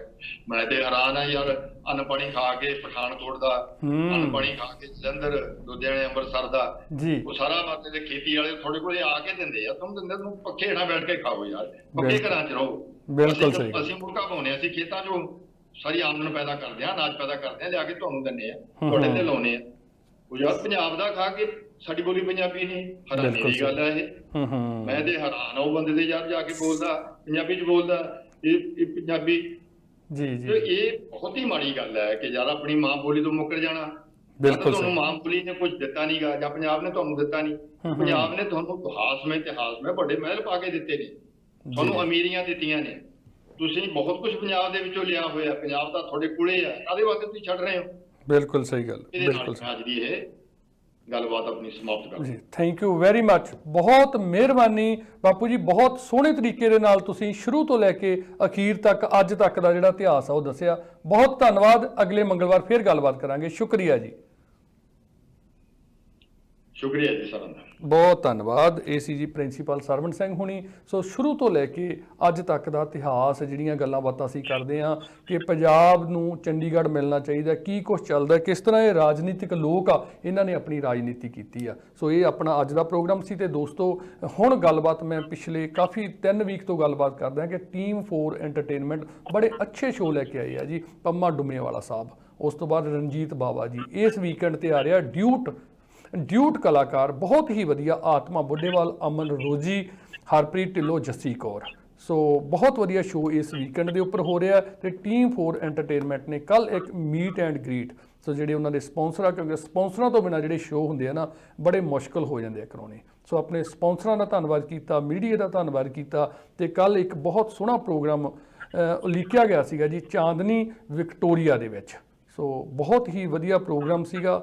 ਬੜੇ ਸੁਚੱਜੇ ਢੰਗ ਨਾਲ ਟੀਮ 4 ਐਂਟਰਟੇਨਮੈਂਟ ਤੋਂ ਹਰਜਿੰਦਰ ਗਿੱਲ ਸਾਹਿਬ, ਮੇਜਰ ਗਾਖਲ ਜੀ, ਸੋਢੀ ਨਾਗਰਾ ਸਾਹਿਬ ਨੇ ਉਹ ਪ੍ਰੋਗਰਾਮ ਲਿਖਿਆ। ਸਾਰਿਆਂ ਦਾ ਧੰਨਵਾਦ ਕੀਤਾ। ਔਰ ਚੰਗੀ ਮਤਲਬ ਸ਼ੁਰੂਆਤ ਜਿਹੜੀ ਕੋਵਿਡ ਤੋਂ ਬਾਅਦ ਹੋਈ ਆ। ਤੇ ਇਸ ਵੀਕਐਂਡ ਤੇ ਜਿਹੜਾ ਸ਼ੋਅ ਆ ਰਿਹਾ ਉਸ ਦੀ ਵੀ ਗੱਲਬਾਤ ਕਰਾਂਗੇ। ਤੇ ਸੋਢੀ ਨਾਗਰਾ ਸਾਹਿਬ ਆਪਣੇ ਨਾਲ ਜੁੜ ਚੁੱਕੇ ਆ। ਨਾਗਰਾ ਸਾਹਿਬ ਜੀ ਆਇਆਂ ਨੂੰ, ਸਤਿ ਸ਼੍ਰੀ ਅਕਾਲ ਜੀ। Thank you. ਆਪਣਾ ਸੰਦੀਪ ਭਾਈ, ਤੁਹਾਡਾ ਔਰ ਦੇਸੀ ਜਿਹੜਾ ਜੀ ਰੰਗ ਦੀ ਗੱਲ ਕਰਾਂ, ਪੰਜਾਬ ਟੀਵੀ ਦੇ ਸਾਰੇ ਹੀ ਦਰਸ਼ਕ ਸਰੋਤਿਆਂ ਨੂੰ ਪਿਆਰ ਭਰੀ ਸਤਿ ਸ਼੍ਰੀ ਅਕਾਲ ਜੀ। ਸਤਿ ਸ਼੍ਰੀ ਅਕਾਲ ਸੋਢੀ ਸਾਹਿਬ। ਬਹੁਤ ਵਧੀਆ ਪ੍ਰੋਗਰਾਮ ਸੀ ਤੁਹਾਡਾ ਕੱਲ ਦਾ ਜਿਹੜਾ ਸੀਗਾ। ਤੁਸੀਂ ਮੀਟ ਐਂਡ ਗ੍ਰੀਟ, ਸਾਰੇ ਆਪਣੇ ਜਿਹੜੇ ਸਪਾਂਸਰ ਆ ਸਾਰਿਆਂ ਨੂੰ ਤੁਸੀਂ ਨਾਲ ਚੱਲਦੇ ਆ ਲੈ ਕੇ। ਤੇ ਤੁਹਾਡਾ ਹਰ ਮਤਲਬ ਕਹਿੰਦੇ ਹੁੰਦੇ ਵੀ ਨਾ ਸੋਢੀ ਸਾਹਿਬ, ਬਹੁਤ ਇੱਕ ਹੰਬਲ ਮਤਲਬ ਇੱਕ ਨਿਮਰਤਾ ਦੇ ਨਾਲ ਤੁਸੀਂ ਆਪਣੇ ਜਿਹੜੇ ਸਪਾਂਸਰਾਂ ਨੂੰ, ਮੀਡੀਆ ਕੁਲੀਕ ਨੂੰ, ਸਾਰਿਆਂ ਨੂੰ ਨਾਲ ਲੈ ਕੇ ਚੱਲਦੇ ਆ। ਤੇ ਤੁਹਾਨੂੰ ਬਹੁਤ ਮੁਬਾਰਕਾਂ। ਇਸੇ ਤਰ੍ਹਾਂ ਚੱਲਦੇ ਰਹੋ। ਮੈਂ ਉਸ ਟਾਈਮ ਸੋਢੀ ਸਾਹਿਬ ਹਮੇਸ਼ਾ ਗੱਲ ਕਰਦਾ ਨਾ ਕਿ ਸੋਢੀ ਸਾਹਿਬ ਅਸੀਂ ਉਦੋਂ ਦੇ ਇੱਕ ਦੂਜੇ ਨੂੰ ਜਾਣਦੇ ਆ ਜਦੋਂ ਇੱਥੇ ਸ਼ੁਰੂਆਤ ਦੀਆਂ ਕੀਤੀਆਂ ਸੀਗੀਆਂ। ਉਹ ਦਿਨ ਕਿਸ ਤਰ੍ਹਾਂ ਵੱਡੇ ਵੱਡੇ ਕੈਮਰੇ ਲੈ ਕੇ ਮੋਢੇ ਤੇ ਰੱਖ ਕੇ ਅਸੀਂ ਵੀਡੀਓ ਸ਼ੂਟ ਕਰਦੇ ਹੁੰਦੇ ਸੀ, ਹਨਾ। ਸੋ ਜਦੋਂ ਬੁਲੰਦੀਆਂ ਤੇ ਜਾਂਦੇ ਹੋ, ਤੁਸੀਂ ਆਪਣਾ ਰੇਡੀਓ ਟੀਵੀ ਚੈਨਲ ਵੀ ਕਰ ਰਹੇ ਹੋ, ਰੇਡੀਓ ਪ੍ਰੋਗਰਾਮ ਵੀ 2 ਕਰ ਰਹੇ ਹੋ। ਟੀਮ 4 ਐਂਟਰਟੇਨਮੈਂਟ ਦੇ ਵਿੱਚ ਤੁਸੀਂ ਲੰਮੇ ਸਮੇਂ ਤੋਂ ਚੱਲੇ ਹੋ, ਸ਼ੋਅ ਬਿਜ਼ਨਸ ਦੇ ਵਿੱਚ ਆਏ ਹੋ, ਵੀਡੀਓ 'ਚ ਬਹੁਤ ਚੰਗਾ ਲੱਗਦਾ ਸੋਢੀ ਸਾਹਿਬ ਇਹ ਸੁਣ ਕੇ। ਤੇ ਇੱਕ ਵਾਰੀ ਫਿਰ ਜਿਹੜੇ ਤੁਸੀਂ 2 ਸ਼ੋਅ ਲੈ ਕੇ ਆਏ ਉਹਦੇ ਲਈ ਮੁਬਾਰਕਾਂ। ਤੇ ਜਿਹੜਾ ਇਹ ਨਵਾਂ ਮਤਲਬ ਹੈਗਾ ਡਿਊਟ, ਜਿਹੜਾ ਇਹ ਸ਼ੁੱਕਰਵਾਰ ਨੂੰ ਸ਼ੋਅ ਹੋ ਰਿਹਾ, ਇਹਦੀ ਜਾਣਕਾਰੀ ਦਿਓ ਹੋਰ। ਔਰ ਸੰਦੀਪ, ਸਭ ਤੋਂ ਪਹਿਲਾਂ ਜਿੱਥੇ ਤੁਹਾਡਾ ਸਾਰਿਆਂ ਦਾ ਮੈਂ ਥੈਂਕਸ ਦਿਲੋਂ ਧੰਨਵਾਦ ਕਰਦਾ ਟੀਮ 4 ਐਂਟਰਟੇਨਮੈਂਟ ਦੇ ਵਿਹਾਰ ਤੇ ਲਾਸਟ ਨਾਈਟ ਜਿਹੜਾ ਚਾਂਦਨੀ ਵਿਕਟੋਰੀਆ ਦੇ ਵਿੱਚ ਪ੍ਰੋਗਰਾਮ ਹੋਇਆ, ਜਿੰਨੇ ਵੀ ਬਿਜ਼ਨਸਮੈਨ, ਮੀਡੀਆ ਭਾਈਚਾਰਾ ਪਹੁੰਚਿਆ ਔਰ ਚਾਂਦਨੀ ਦੇ ਘਰ ਦਾ ਧਰਤਾ ਲਾਡੀ ਬਾਈ ਹੋਣਾ ਦਾ, ਪ੍ਰਦੀਪ ਹੋਣਾ ਦਾ, ਸਨੀ ਹੋਣਾ ਦਾ, ਸਾਰਿਆਂ ਦਾ, ਜਿੰਮੀ ਦਾ ਧੰਨਵਾਦ ਕਰਦੇ ਆ। ਇੱਕ ਫੋਨ ਕਾਲ ਤੇ ਜਿਹੜਾ ਜੀ ਉਹਨਾਂ ਨੇ ਬਹੁਤ ਵਧੀਆ ਅਰੇਂਜਮੈਂਟ ਕਿੱਥੇ ਕੀਤਾ ਔਰ ਸਾਰਿਆਂ ਦਾ ਕਿੱਥੇ ਆਇਆਂ ਦਾ ਆਪਾਂ ਧੰਨਵਾਦ ਕੀਤਾ। ਪਹਿਲੇ 2 ਸ਼ੋਆਂ ਦੀ ਤੁਸੀਂ ਗੱਲ ਕੀਤੀ ਆ ਤੇ ਹੁਣ ਡਿਊਟ ਲਾਈਵ ਜਿਹੜਾ ਜੀ ਆਪਾਂ April 8 ਨੂੰ ਕਮਿੰਗ ਫਰਾਈਡੇ ਦਾ ਮੀਟਿੰਗ ਹਾਊਸ ਦੇ ਵਿੱਚ ਓਕਵਿਲ ਦੇ ਵਿੱਚ ਹੋਣ ਜਾ ਰਿਹਾ। 2700 ਬ੍ਰੈਸਟਲ ਸਰਕਲ ਓਕਵਿਲ ਦੇ ਵਿੱਚ ਸਾਰਿਆਂ ਨੇ ਪਹੁੰਚਣਾ। 6:30 ਦੇ ਕਰੀਬ ਆਪਾਂ ਡੋਰਾਂ ਓਪਨ ਕਰ ਦੇਣੀਆਂ। 7:30 ਤੋਂ 8 ਦੇ ਵਿੱਚ ਸ਼ੋਅ ਜਿਹੜਾ ਜੀ ਆਪਾਂ ਸਟਾਰਟ ਕਰਨ ਦੀ ਆਪਣੀ ਪੂਰੀ ਕੋਸ਼ਿਸ਼ ਆ। ਸਾਰਿਆਂ ਨੇ ਸਮੇਂ ਸਿਰ ਪਹੁੰਚਣਾ। ਔਰ ਇਹ ਸ਼ੋਅ ਦੀਆਂ ਸੰਦੀਪ ਜੀ ਟਿਕਟਾਂ ਜਿਹੜੀਆਂ ਹਾਰਡ ਕਾਪੀਆਂ ਵੀ ਆਪਣੇ ਕੋਲ ਜਿਸ ਤਰ੍ਹਾਂ ਪਹਿਲਾਂ ਮਿਲਦੀਆਂ ਹੁੰਦੀਆਂ ਸੀਗੀਆਂ, ਉਹ ਵੀ ਆਪਣੇ ਆਫਿਸ ਦੇ ਵਿੱਚ ਹੈਗੀਆਂ ਤੇ ਆਨਲਾਈਨ ਵੀ ਦੋਨੇ ਤਰ੍ਹਾਂ ਦੀ ਜਿਹੜੀ ਚੁਆਇਸ ਹੈਗੀ ਆ। ਚਾਹੇ ਉਹ ਮੈਂ ਟਿਕਟਾਂ ਨੂੰ ਲੈ ਕੇ 45 ਦੀ ਗੱਲ ਕਰਾਂ ਤਾਂ ਉਸ ਤੋਂ ਬਾਅਦ 55, 65, 75 ਵਾਲੀਆਂ ਟਿਕਟਾਂ ਲੈਣ ਵਾਸਤੇ ਟਿਕਟ ਵਿੰਡੋ .ca ਦੇ ਉੱਪਰ ਵਿਜ਼ਿਟ ਕਰਕੇ ਤੁਸੀਂ ਟਿਕਟਾਂ ਲੈ ਸਕਦੇ ਹੋ। ਜਾਂ ਫਿਰ ਸਟੀਲ ਅਤੇ ਮੈਲਨੀ ਤੇ ਆਪਣਾ ਆਫਿਸ ਆ ਟੀਮ 4 ਦਾ, ਆਪਣਾ head office friends video production, ਦੇਰ ਰਾਤ ਤੱਕ ਅੱਜ ਵੀ ਆਪਾਂ ਓਪਨ ਆ, ਇੱਥੇ ਵੀ ਤੁਸੀਂ ਵਿਜ਼ਿਟ ਕਰੋ। ਔਰ ਇੱਕ ਸੰਦੀਪ, ਜਾਣ ਤੋਂ ਪਹਿਲਾਂ ਗੁਜ਼ਾਰਿਸ਼ ਜ਼ਰੂਰ ਕਰਨੀ ਚਾਹੁੰਦੇ ਹੋ, ਤੁਸੀਂ ਵੀ ਸਹਿਮਤ ਹੋਵੋਗੇ, ਜਦੋਂ ਆਪਾਂ ਨਾ ਪਹਿਲਾਂ ਟਿਕਟਾਂ ਲੈ ਲੈਨੇ ਤੇ ਬਾਅਦ ਦੇ ਵਿੱਚ ਕੋਈ ਨਾ ਕੋਈ ਫੈਮਿਲੀ ਮੈਂਬਰ ਜਾਂ ਟੀਮ ਮੈਂਬਰ, ਸੱਜਣ ਮਿੱਤਰ ਕੋਈ ਤਿਆਰ ਹੋ ਜਾਂਦਾ ਤੇ ਫਿਰ ਅਸੀਂ ਸੇਮ ਰੋ ਦੇ ਵਿੱਚ 2 ਟਿਕਟਾਂ ਜਾਂ 1 ਟਿਕਟਾਂ ਵੱਧ ਭਾਲਦੇ ਹਾਂ ਹੋਰ। ਫਿਰ ਉਹ ਆਪਣੇ ਕੋਲ ਜਾਂ ਕੋਈ ਵੀ ਪ੍ਰਮੋਟਰ ਸ਼ੋਅ ਕਰਵਾਉਂਦਾ ਚੁਆਇਸ ਨਹੀਂ ਹੁੰਦੀ, ਹੈ ਨਾ। ਇਸ ਕਰਕੇ ਮੈਂ ਹਰੇਕ ਨੂੰ ਜਿਹੜਾ ਨਿਮਰਤਾ ਸਹਿਤ ਇਹ ਬੇਨਤੀ ਕਰਦਾ, ਟਿਕਟਾਂ ਚਾਹੇ ਤੁਸੀਂ ਆਨਲਾਈਨ ਬਾਏ ਕਰਨੀਆਂ, ਚਾਹੇ ਤੁਸੀਂ ਸਾਡੇ ਕੋਲ ਲੈ ਕੇ ਜਾਣੀਆਂ, ਪਹਿਲਾਂ ਤੁਸੀਂ ਮਨ ਬਣਾ ਲੈਣਾ ਕਿ 6 ਟਿਕਟਾਂ ਚਾਹੀਦੀਆਂ ਜਾਂ 8 ਚਾਹੀਦੀਆਂ। ਕਿਉਂਕਿ ਜੇ ਵੱਧ ਹੋ ਤੇ ਕਿਸੇ ਸੱਜਣ ਮਿੱਤਰ ਨੂੰ, ਫੈਮਿਲੀ ਮੈਂਬਰ ਨੂੰ ਨਾਲ ਲੈ ਜਾਓਗੇ। ਜੇ ਘੱਟ ਹੋਈ ਤੇ ਸੇਮ ਰੋ ਦੇ ਵਿੱਚ ਦੁਬਾਰਾ ਟਿਕਟ ਜਿਹੜੀ ਉਹ ਨਹੀਂ ਮਿਲਦੀ। ਕਿਉਂਕਿ ਸੋਢੀ ਸਾਹਿਬ ਇਹ ਕਾਫੀ ਮੁਸ਼ਕਲ ਆਉਂਦੀ ਹੋਣੀ ਹੈ ਤੁਹਾਨੂੰ, ਕਿਉਂਕਿ ਜੋ ਸ਼ੋਅ ਕਰਾਉਣੇ ਆ ਸੋ ਆਪਣੀ ਕਮਿਊਨਿਟੀ ਦੇ ਵਿੱਚ ਇਹ ਸੱਚੀ ਇਦਾਂ ਦਾ ਚੱਲਦਾ ਹੈ। ਇੱਕ ਟਿਕਟ ਹੁਣ ਨਾਲ ਦੀ ਚਾਹੀਦੀ ਆ, ਜੇ ਤੁਸੀਂ ਨਹੀਂ ਦਿਓਗੇ ਤੇ ਫਿਰ ਤਾਂ ਜੀ ਅਸੀਂ ਦੂਸਰੇ ਵੀ ਨਹੀਂ ਆਵਾਂਗੇ। ਉਹ ਕਈ ਵਾਰ ਸਿਫਾਰਸ਼ਾਂ ਪਵਾਈਆਂ ਜਾਂਦੀਆਂ, ਮੁਸ਼ਕਲ ਦਾ ਸਾਹਮਣਾ। ਉਹਦੇ ਲਈ ਫਿਰ ਇਹੀ ਹੈ ਸੋਢੀ ਸਾਹਿਬ, ਪਹਿਲਾਂ ਹੀ ਪ੍ਰੋਗਰਾਮ ਉਹ ਲਿਖੇ ਜਾਣ ਤਾਂ ਵਧੀਆ ਹੋ ਸਕਦਾ ਨਾ। ਹਾਂ, ਮੈਂ ਤਾਂ ਸੰਦੀਪ ਹਮੇਸ਼ਾ ਇਹ ਗੱਲ ਕਰਦਾ ਹੁੰਦਾ, ਕਿਉਂਕਿ ਸੱਚੀ ਇਸੇ ਤਰ੍ਹਾਂ ਹੋਇਆ। ਪਿਛਲੇ ਦਿਨੀ ਬਾਈ ਨੇ ਹੈਮਿਲਟਨ ਤੋਂ ਟਿਕਟਾਂ ਬੁੱਕ ਕਰਵਾਉਣੀਆਂ ਸੀ। ਮੈਨੂੰ ਕਹਿੰਦਾ ਥੋੜੀ 4 ਟਿਕਟਾਂ ਮੇਰੀਆਂ ਸਾਈਡ ਤੇ ਰੱਖ ਲਓ, ਈ ਟਰਾਂਸਫਰ ਮਨੀ ਕਰਦੀ। ਮੈਂ ਕਿਹਾ ਭਾਜੀ ਟਿਕਟਾਂ ਤੁਹਾਡੀਆਂ ਹਲੇ ਨਹੀਂ ਮੈਂ ਰੱਖਾਂਗਾ, 2-3 ਦਿਨ ਹੋਰ ਲੈ ਲਓ। ਤੇ ਕੱਲ ਉਹਨਾਂ ਦੀ ਤੁਸੀਂ ਯਕੀਨ ਜਾਣੇ ਕਾਲ ਆ ਗਈ, ਕਹਿੰਦਾ ਅਸੀਂ 7 ਜਾਣੇ ਫੈਮਿਲੀ ਮੈਂਬਰ ਆ ਰਹੇ ਹਾਂ। ਇਸ ਕਰਕੇ ਮੈਂ ਕਹਿਣਾ ਵੀ ਜਿਹੜਾ ਵੀ ਕੋਈ ਸੱਜਣ ਮਿੱਤਰ ਸਾਡੇ ਨਾਲੋਂ ਸਾਰੇ ਹੀ ਵੱਧ ਸਮਝਦਾ ਆ, ਪਰ ਇਹਨਾਂ ਤੁਹਾਨੂੰ ਸਾਰਿਆਂ ਨਾਲ ਪ੍ਰੋਮਿਸ ਕਰਦੇ ਜਿਹੜਾ ਡਿਊਟ ਲਾਈਵ ਫਸਟ ਟਾਈਮ ਜਿਹੜਾ ਇਸੇ ਤਰ੍ਹਾਂ 2 ਜੋੜੀਆਂ ਇੱਕ ਸਟੇਜ ਤੇ, ਜਿਹੜਾ ਪਹਿਲਾਂ ਹਰਪ੍ਰੀਤ ਢਿੱਲੋਂ, ਜੱਸੀ ਕੌਰ ਹੁਣੀ, ਅਮਰੂਜੀ ਤੇ ਆਤਮਾ 3-3 ਘੰਟੇ ਸਟੇਜ ਲਾਉਣ ਵਾਲੇ ਕਲਾਕਾਰ ਜਿਹੜੇ ਜੀ 3.5 ਘੰਟਿਆਂ ਦੇ ਵਿੱਚ ਪੁਰਾਣੇ ਕੁਝ ਕੁ ਗਾਣੇ, ਕੁਝ ਤੇ ਜਿਹੜੇ ਨਵੇਂ ਬਾਈ ਆਤਮੇ ਉਹਨਾਂ ਨੇ ਵੀ, ਹਰਪ੍ਰੀਤ ਉਹਨਾਂ ਨੇ ਵੀ ਤਿਆਰ ਕੀਤੇ ਆ, ਜਿਹੜੇ ਦੱਸੇ ਆ। ਤੇ ਉਹ ਜਿਹੜੇ ਵੀ ਸਾਡੇ ਸੱਜਣ ਮਿੱਤਰ ਦਰਸ਼ਕ ਸਰੋਤੇ ਉੱਥੇ ਪਹੁੰਚਣਗੇ ਉਹ ਜ਼ਰੂਰ ਇਸ ਸ਼ੋਅ ਦਾ ਜਿਹੜਾ ਇੰਜੋਏ ਕਰਨਗੇ। ਜਾਣ ਤੋਂ ਪਹਿਲਾਂ ਸੰਦੀਪ ਨੰਬਰ ਇੱਕ ਵਾਰੀ ਫਿਰ ਦੇ ਦੇਵਾਂ, 905 793 1234 905793 1234 ਜਾਂ ਫਿਰ 416 303 4444 ਦੇ ਵੀ ਜਿਹੜੇ ਸਾਡੇ ਸਰੋਤੇ ਦਰਸ਼ਕ ਜਿਹੜਾ ਉਹ ਸਾਡੇ ਨਾਲ ਸੰਪਰਕ ਕਰ ਸਕਦੇ ਆ। ਸੰਦੀਪ ਜੀ, ਤੇ ਕੱਲ ਨੂੰ ਆਪਾਂ ਕੋਸ਼ਿਸ਼ ਪੂਰੀ ਆ ਜੀ, ਕੱਲ ਨੂੰ ਆਪਾਂ ਪ੍ਰੋਗਰਾਮ ਜਿਹੜਾ ਜੀ ਉਹ ਫਿਰ ਸਟੂਡੀਓ ਦੇ ਵਿੱਚ ਵਿਜ਼ਿਟ ਕਰਦੇ ਹਾਂ ਜੀ। ਬਿਲਕੁਲ ਬਿਲਕੁਲ ਦੋਸਤੋ, ਜਿਸ ਤਰ੍ਹਾਂ ਮੈਂ ਤੁਹਾਨੂੰ ਸੋਢੀ ਸਾਹਿਬ ਨੇ ਵੀ 2 ਵਾਰੀ ਰਿਪੀਟ ਕਰਤਾ ਕਿ 8 ਅਪ੍ਰੈਲ ਨੂੰ ਦਿਨ ਸ਼ੁੱਕਰਵਾਰ ਬਣਦਾ ਹੈ ਤੇ ਬਹੁਤ ਵਧੀਆ ਸ਼ੋਅ ਜਿਹੜੀ ਡਿਊਟ ਜੋੜੀਆਂ, ਇੱਕ ਵੱਖਰਾ ਜਿਹਾ ਮਤਲਬ ਵੱਖਰੇ ਵੱਖਰੇ ਜੇ ਮਤਲਬ ਇੱਕ ਵੰਨਗੀ ਹੁੰਦੀ ਆ। ਜਿਸ ਤਰ੍ਹਾਂ ਪੰਮਾ ਡੁਮੇਵਾਲ ਸਾਹਿਬ ਆ, ਜੇ ਤੁਸੀਂ ਸ਼ੋਅ ਦੇਖਿਆ ਨਾ, ਬਲੀਵ ਕਰਿਓ ਅਮੇਜ਼ਿੰਗ ਸ਼ੋਅ, ਮਤਲਬ ਉਹਨੇ ਪਰਫਾਰਮੈਂਸ ਦੀ ਪੰਮਾ ਡੁਮੇਵਾਲੀਆ ਦੀ। ਤੇ ਉਸ ਤੋਂ ਬਾਅਦ ਜਿਹੜਾ ਅਗਲਾ ਸ਼ੋਅ ਸੀ ਰਣਜੀਤ ਬਾਵਾ ਸਾਹਿਬ ਦਾ। ਸੋ ਸ਼ੁੱਕਰਵਾਰ ਦਾ ਦਿਨ ਹੋਣ ਦੇ ਬਾਵਜੂਦ ਕਈ ਵਾਰ ਆਪਾਂ ਕਹਿ ਦਿੰਦੇ ਆ ਕਿ ਸ਼ੁੱਕਰਵਾਰ ਨੂੰ, ਤੇ ਅੱਜ ਮੇਰੀ ਕੱਲ ਬਲ ਸਾਹਿਬ ਨਾਲ ਗੱਲਬਾਤ ਹੋ ਰਹੀ ਸੀ ਸੋਢੀ ਸਾਹਿਬ, ਅੱਜ ਆਟਵਾ ਦੇ ਵਿੱਚ ਮੰਗਲਵਾਰ ਮਿਲਦਾ ਦਾ ਇਹ ਵੀ ਇੱਕ ਇਤਿਹਾਸ ਹੀ ਹੋਊਗਾ ਕਿ ਅੱਜ ਜਿਹੜਾ ਸ਼ੋਅ ਆਟਵਾ 'ਚ ਹੋ ਰਿਹਾ, ਔਰ ਕਹਿੰਦੇ ਸੀ 40-50 ਟਿਕਟਾਂ ਹੀ ਸ਼ਾਇਦ ਕੱਲ ਸੀਗੀਆਂ ਅਵੇਲੇਬਲ, ਉਹ ਵੀ ਮਿਲਣੀਆਂ ਨਹੀਂ, ਸੋਲਡ ਆਊਟ ਸ਼ੋਅ ਹੋਣਾ ਉਹ ਵੀ, ਹੈ ਨਾ। ਸੋ ਇਸੇ ਤਰ੍ਹਾਂ ਦੋਸਤੋ ਜਿਹੜਾ ਅਪ੍ਰੈਲ 'ਚ ਸ਼ੋਅ ਹੋ ਰਿਹਾ, 8 ਅਪ੍ਰੈਲ ਨੂੰ ਹੋ ਰਿਹਾ ਨਾ, ਮੇਕ ਸ਼ੋਰ ਬਹੁਤ ਹੀ ਵਧੀਆ ਸ਼ੋਅ ਹੋਣਾ ਹੈ ਔਰ ਤੁਸੀਂ ਖੂਬ ਇੰਜੋਏ ਆਪਣੀਆਂ ਫੈਮਲੀਆਂ ਨਾਲ ਕਰਨਾ ਹੈ। ਨੰਬਰ 905 793 1234 ਜਾਂ ਸੋਢੀ ਸਾਹਿਬ ਦਾ ਡਾਇਰੈਕਟ ਨੰਬਰ 416 303 4444 ਤੇ ਹੈੱਡ ਆਫਿਸ ਜਿਹੜਾ ਟੀਮ 4 ਐਂਟਰਟੇਨਮੈਂਟ ਦਾ ਹੈਗਾ ਜੀ, ਸਟੀਲ ਐਂਡ ਮਿਲਣੀ ਤੇ ਫਰੈਂਡਸ ਵੀਡੀਓ। ਸੋ ਉੱਥੋਂ ਜਾ ਕੇ ਟਿਕਟਾਂ, ਕਈ ਵਾਰ ਸਵਾਦ ਜਿਹਾ ਆਉਂਦਾ ਟਿਕਟ ਹੱਥ ਦੇ ਵਿੱਚ ਫੜੀ ਹੋਵੇ, ਸੋ ਉਹ ਟਿਕਟਾਂ ਵੀ ਤੁਹਾਨੂੰ ਮਿਲ ਸਕਦੀਆਂ ਜੀ। ਸੋਢੀ ਸਾਹਿਬ, ਬਸ ਜਾਣ ਤੋਂ ਪਹਿਲਾਂ ਸੰਦੀਪ ਮੈਂ ਇਹ ਕਹਿਣਾ ਚਾਹੁੰਦਾ, ਜਿਸ ਤਰ੍ਹਾਂ ਅੱਜ ਤੋਂ ਕੋਈ 5-6 ਸਾਲ ਪਹਿਲਾਂ ਵੀਡੀਓ ਨੂੰ ਲੈ ਕੇ ਪਿੱਛੇ ਚੱਲ ਜਾਓ ਤੇ ਵਿਆਹ ਤਕਰੀਬਨ ਸ਼ਨੀਵਾਰ ਜਾਂ ਐਤਵਾਰ ਹੁੰਦੇ ਸੀ। ਹੁਣ ਜਿਹੜਾ ਜਿਸ ਤਰ੍ਹਾਂ ਆਪਣੀ ਕਮਿਊਨਿਟੀ, ਆਪਣਾ ਭਾਈਚਾਰਾ ਵੱਧਦਾ, ਹੁਣ ਮੰਗਲਵਾਰ ਵੀ ਵਿਆਹ ਹੁੰਦੇ, ਬੁੱਧਵਾਰ ਵੀ, ਵੀਰਵਾਰ ਵੀ। ਇਸੇ ਹੀ ਤਰ੍ਹਾਂ ਸ਼ੋਆਂ ਨੂੰ ਲੈ ਕੇ ਗਾਂਹ ਆਉਣ ਵਾਲੇ ਦਿਨਾਂ ਦੇ ਵਿੱਚ ਹੋਣਾ, ਚਾਹੇ ਆਪਾਂ ਸ਼ੁੱਕਰਵਾਰ ਰਣਜੀਤ ਬਾਵਾ ਵਾਲਾ ਸ਼ੋਅ ਜਿਹੜਾ ਬਹੁਤ ਵਧੀਆ ਸਾਰੇ ਭਾਈਚਾਰੇ ਦੇ ਸਹਿਯੋਗ ਦੇ ਨਾਲ ਕਾਮਯਾਬ ਕੀਤਾ, ਇਦਾਂ ਹੀ ਹੁਣ ਆਪਾਂ ਜਿਹੜਾ ਡਿਊਟ ਲਾਈਵ ਜਿਹੜਾ ਫਰਾਈਡੇ ਜਿਹੜਾ ਜੀ ਇਹ ਸ਼ੋਅ 8 ਅਪ੍ਰੈਲ ਨੂੰ ਮੀਟਿੰਗ ਹਾਊਸ ਦੇ ਵਿੱਚ ਸਾਰਿਆਂ ਨੇ ਪਹੁੰਚਣਾ। ਜਿਨ੍ਹਾਂ ਨੇ ਟਿਕਟਾਂ ਲੈ ਲਈਆਂ ਬਹੁਤ ਧੰਨਵਾਦ, ਜਿਨ੍ਹਾਂ ਨੇ ਟਿਕਟਾਂ ਨਹੀਂ ਲਈਆਂ ਉਹ ticketwindow.ca ਜਾਂ ਫਿਰ 905 793 1234 ਤੇ ਕਾਲ ਕਰ ਲੈਣ। ਤੇ ਸੰਦੀਪ ਜੀ, ਹੁੰਦੀ ਦੁਬਾਰਾ ਗੱਲਬਾਤ। Thank you very much Sodhi ਸਾਹਿਬ। ਤੇ ਕੱਲ ਨੂੰ ਸਟੂਡੀਓ 10 ਤੋਂ ਆਪਾਂ ਕੋਸ਼ਿਸ਼ ਕਰਾਂਗੇ 10:30-11 ਵਜੇ ਤੱਕ ਖੁੱਲਾ ਟਾਈਮ ਲਾ ਕੇ ਜਿਹੜੇ ਆਪਣੇ ਕਲਾਕਾਰ ਇੱਥੇ ਆਉਣਗੇ ਤੇ ਗੱਲਾਂ ਬਾਤਾਂ ਕਰਾਂਗੇ। ਮਿਹਰਬਾਨੀ, ਸ਼ੁਕਰੀਆ, good luck, thank you brother, thank you very much.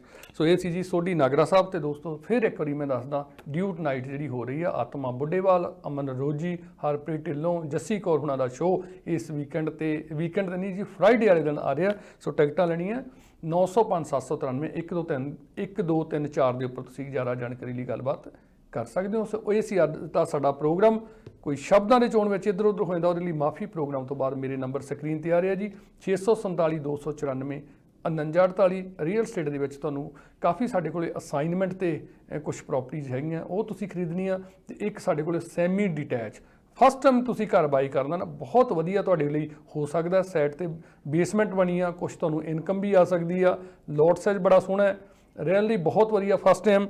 Number ਮੇਰਾ 647 294 4948। ਤੇ ਇੱਕ ਕਿੰਗਸਟਨ ਦੇ ਸਾਡੇ ਕੋਲ ਇੱਕ ਬੜੀ ਵਧੀਆ ਓਪਰਚੁਨਿਟੀ ਹੈਗੀ ਹੈ ਜੀ ਇਨਵੈਸਟਮੈਂਟ ਲਈ।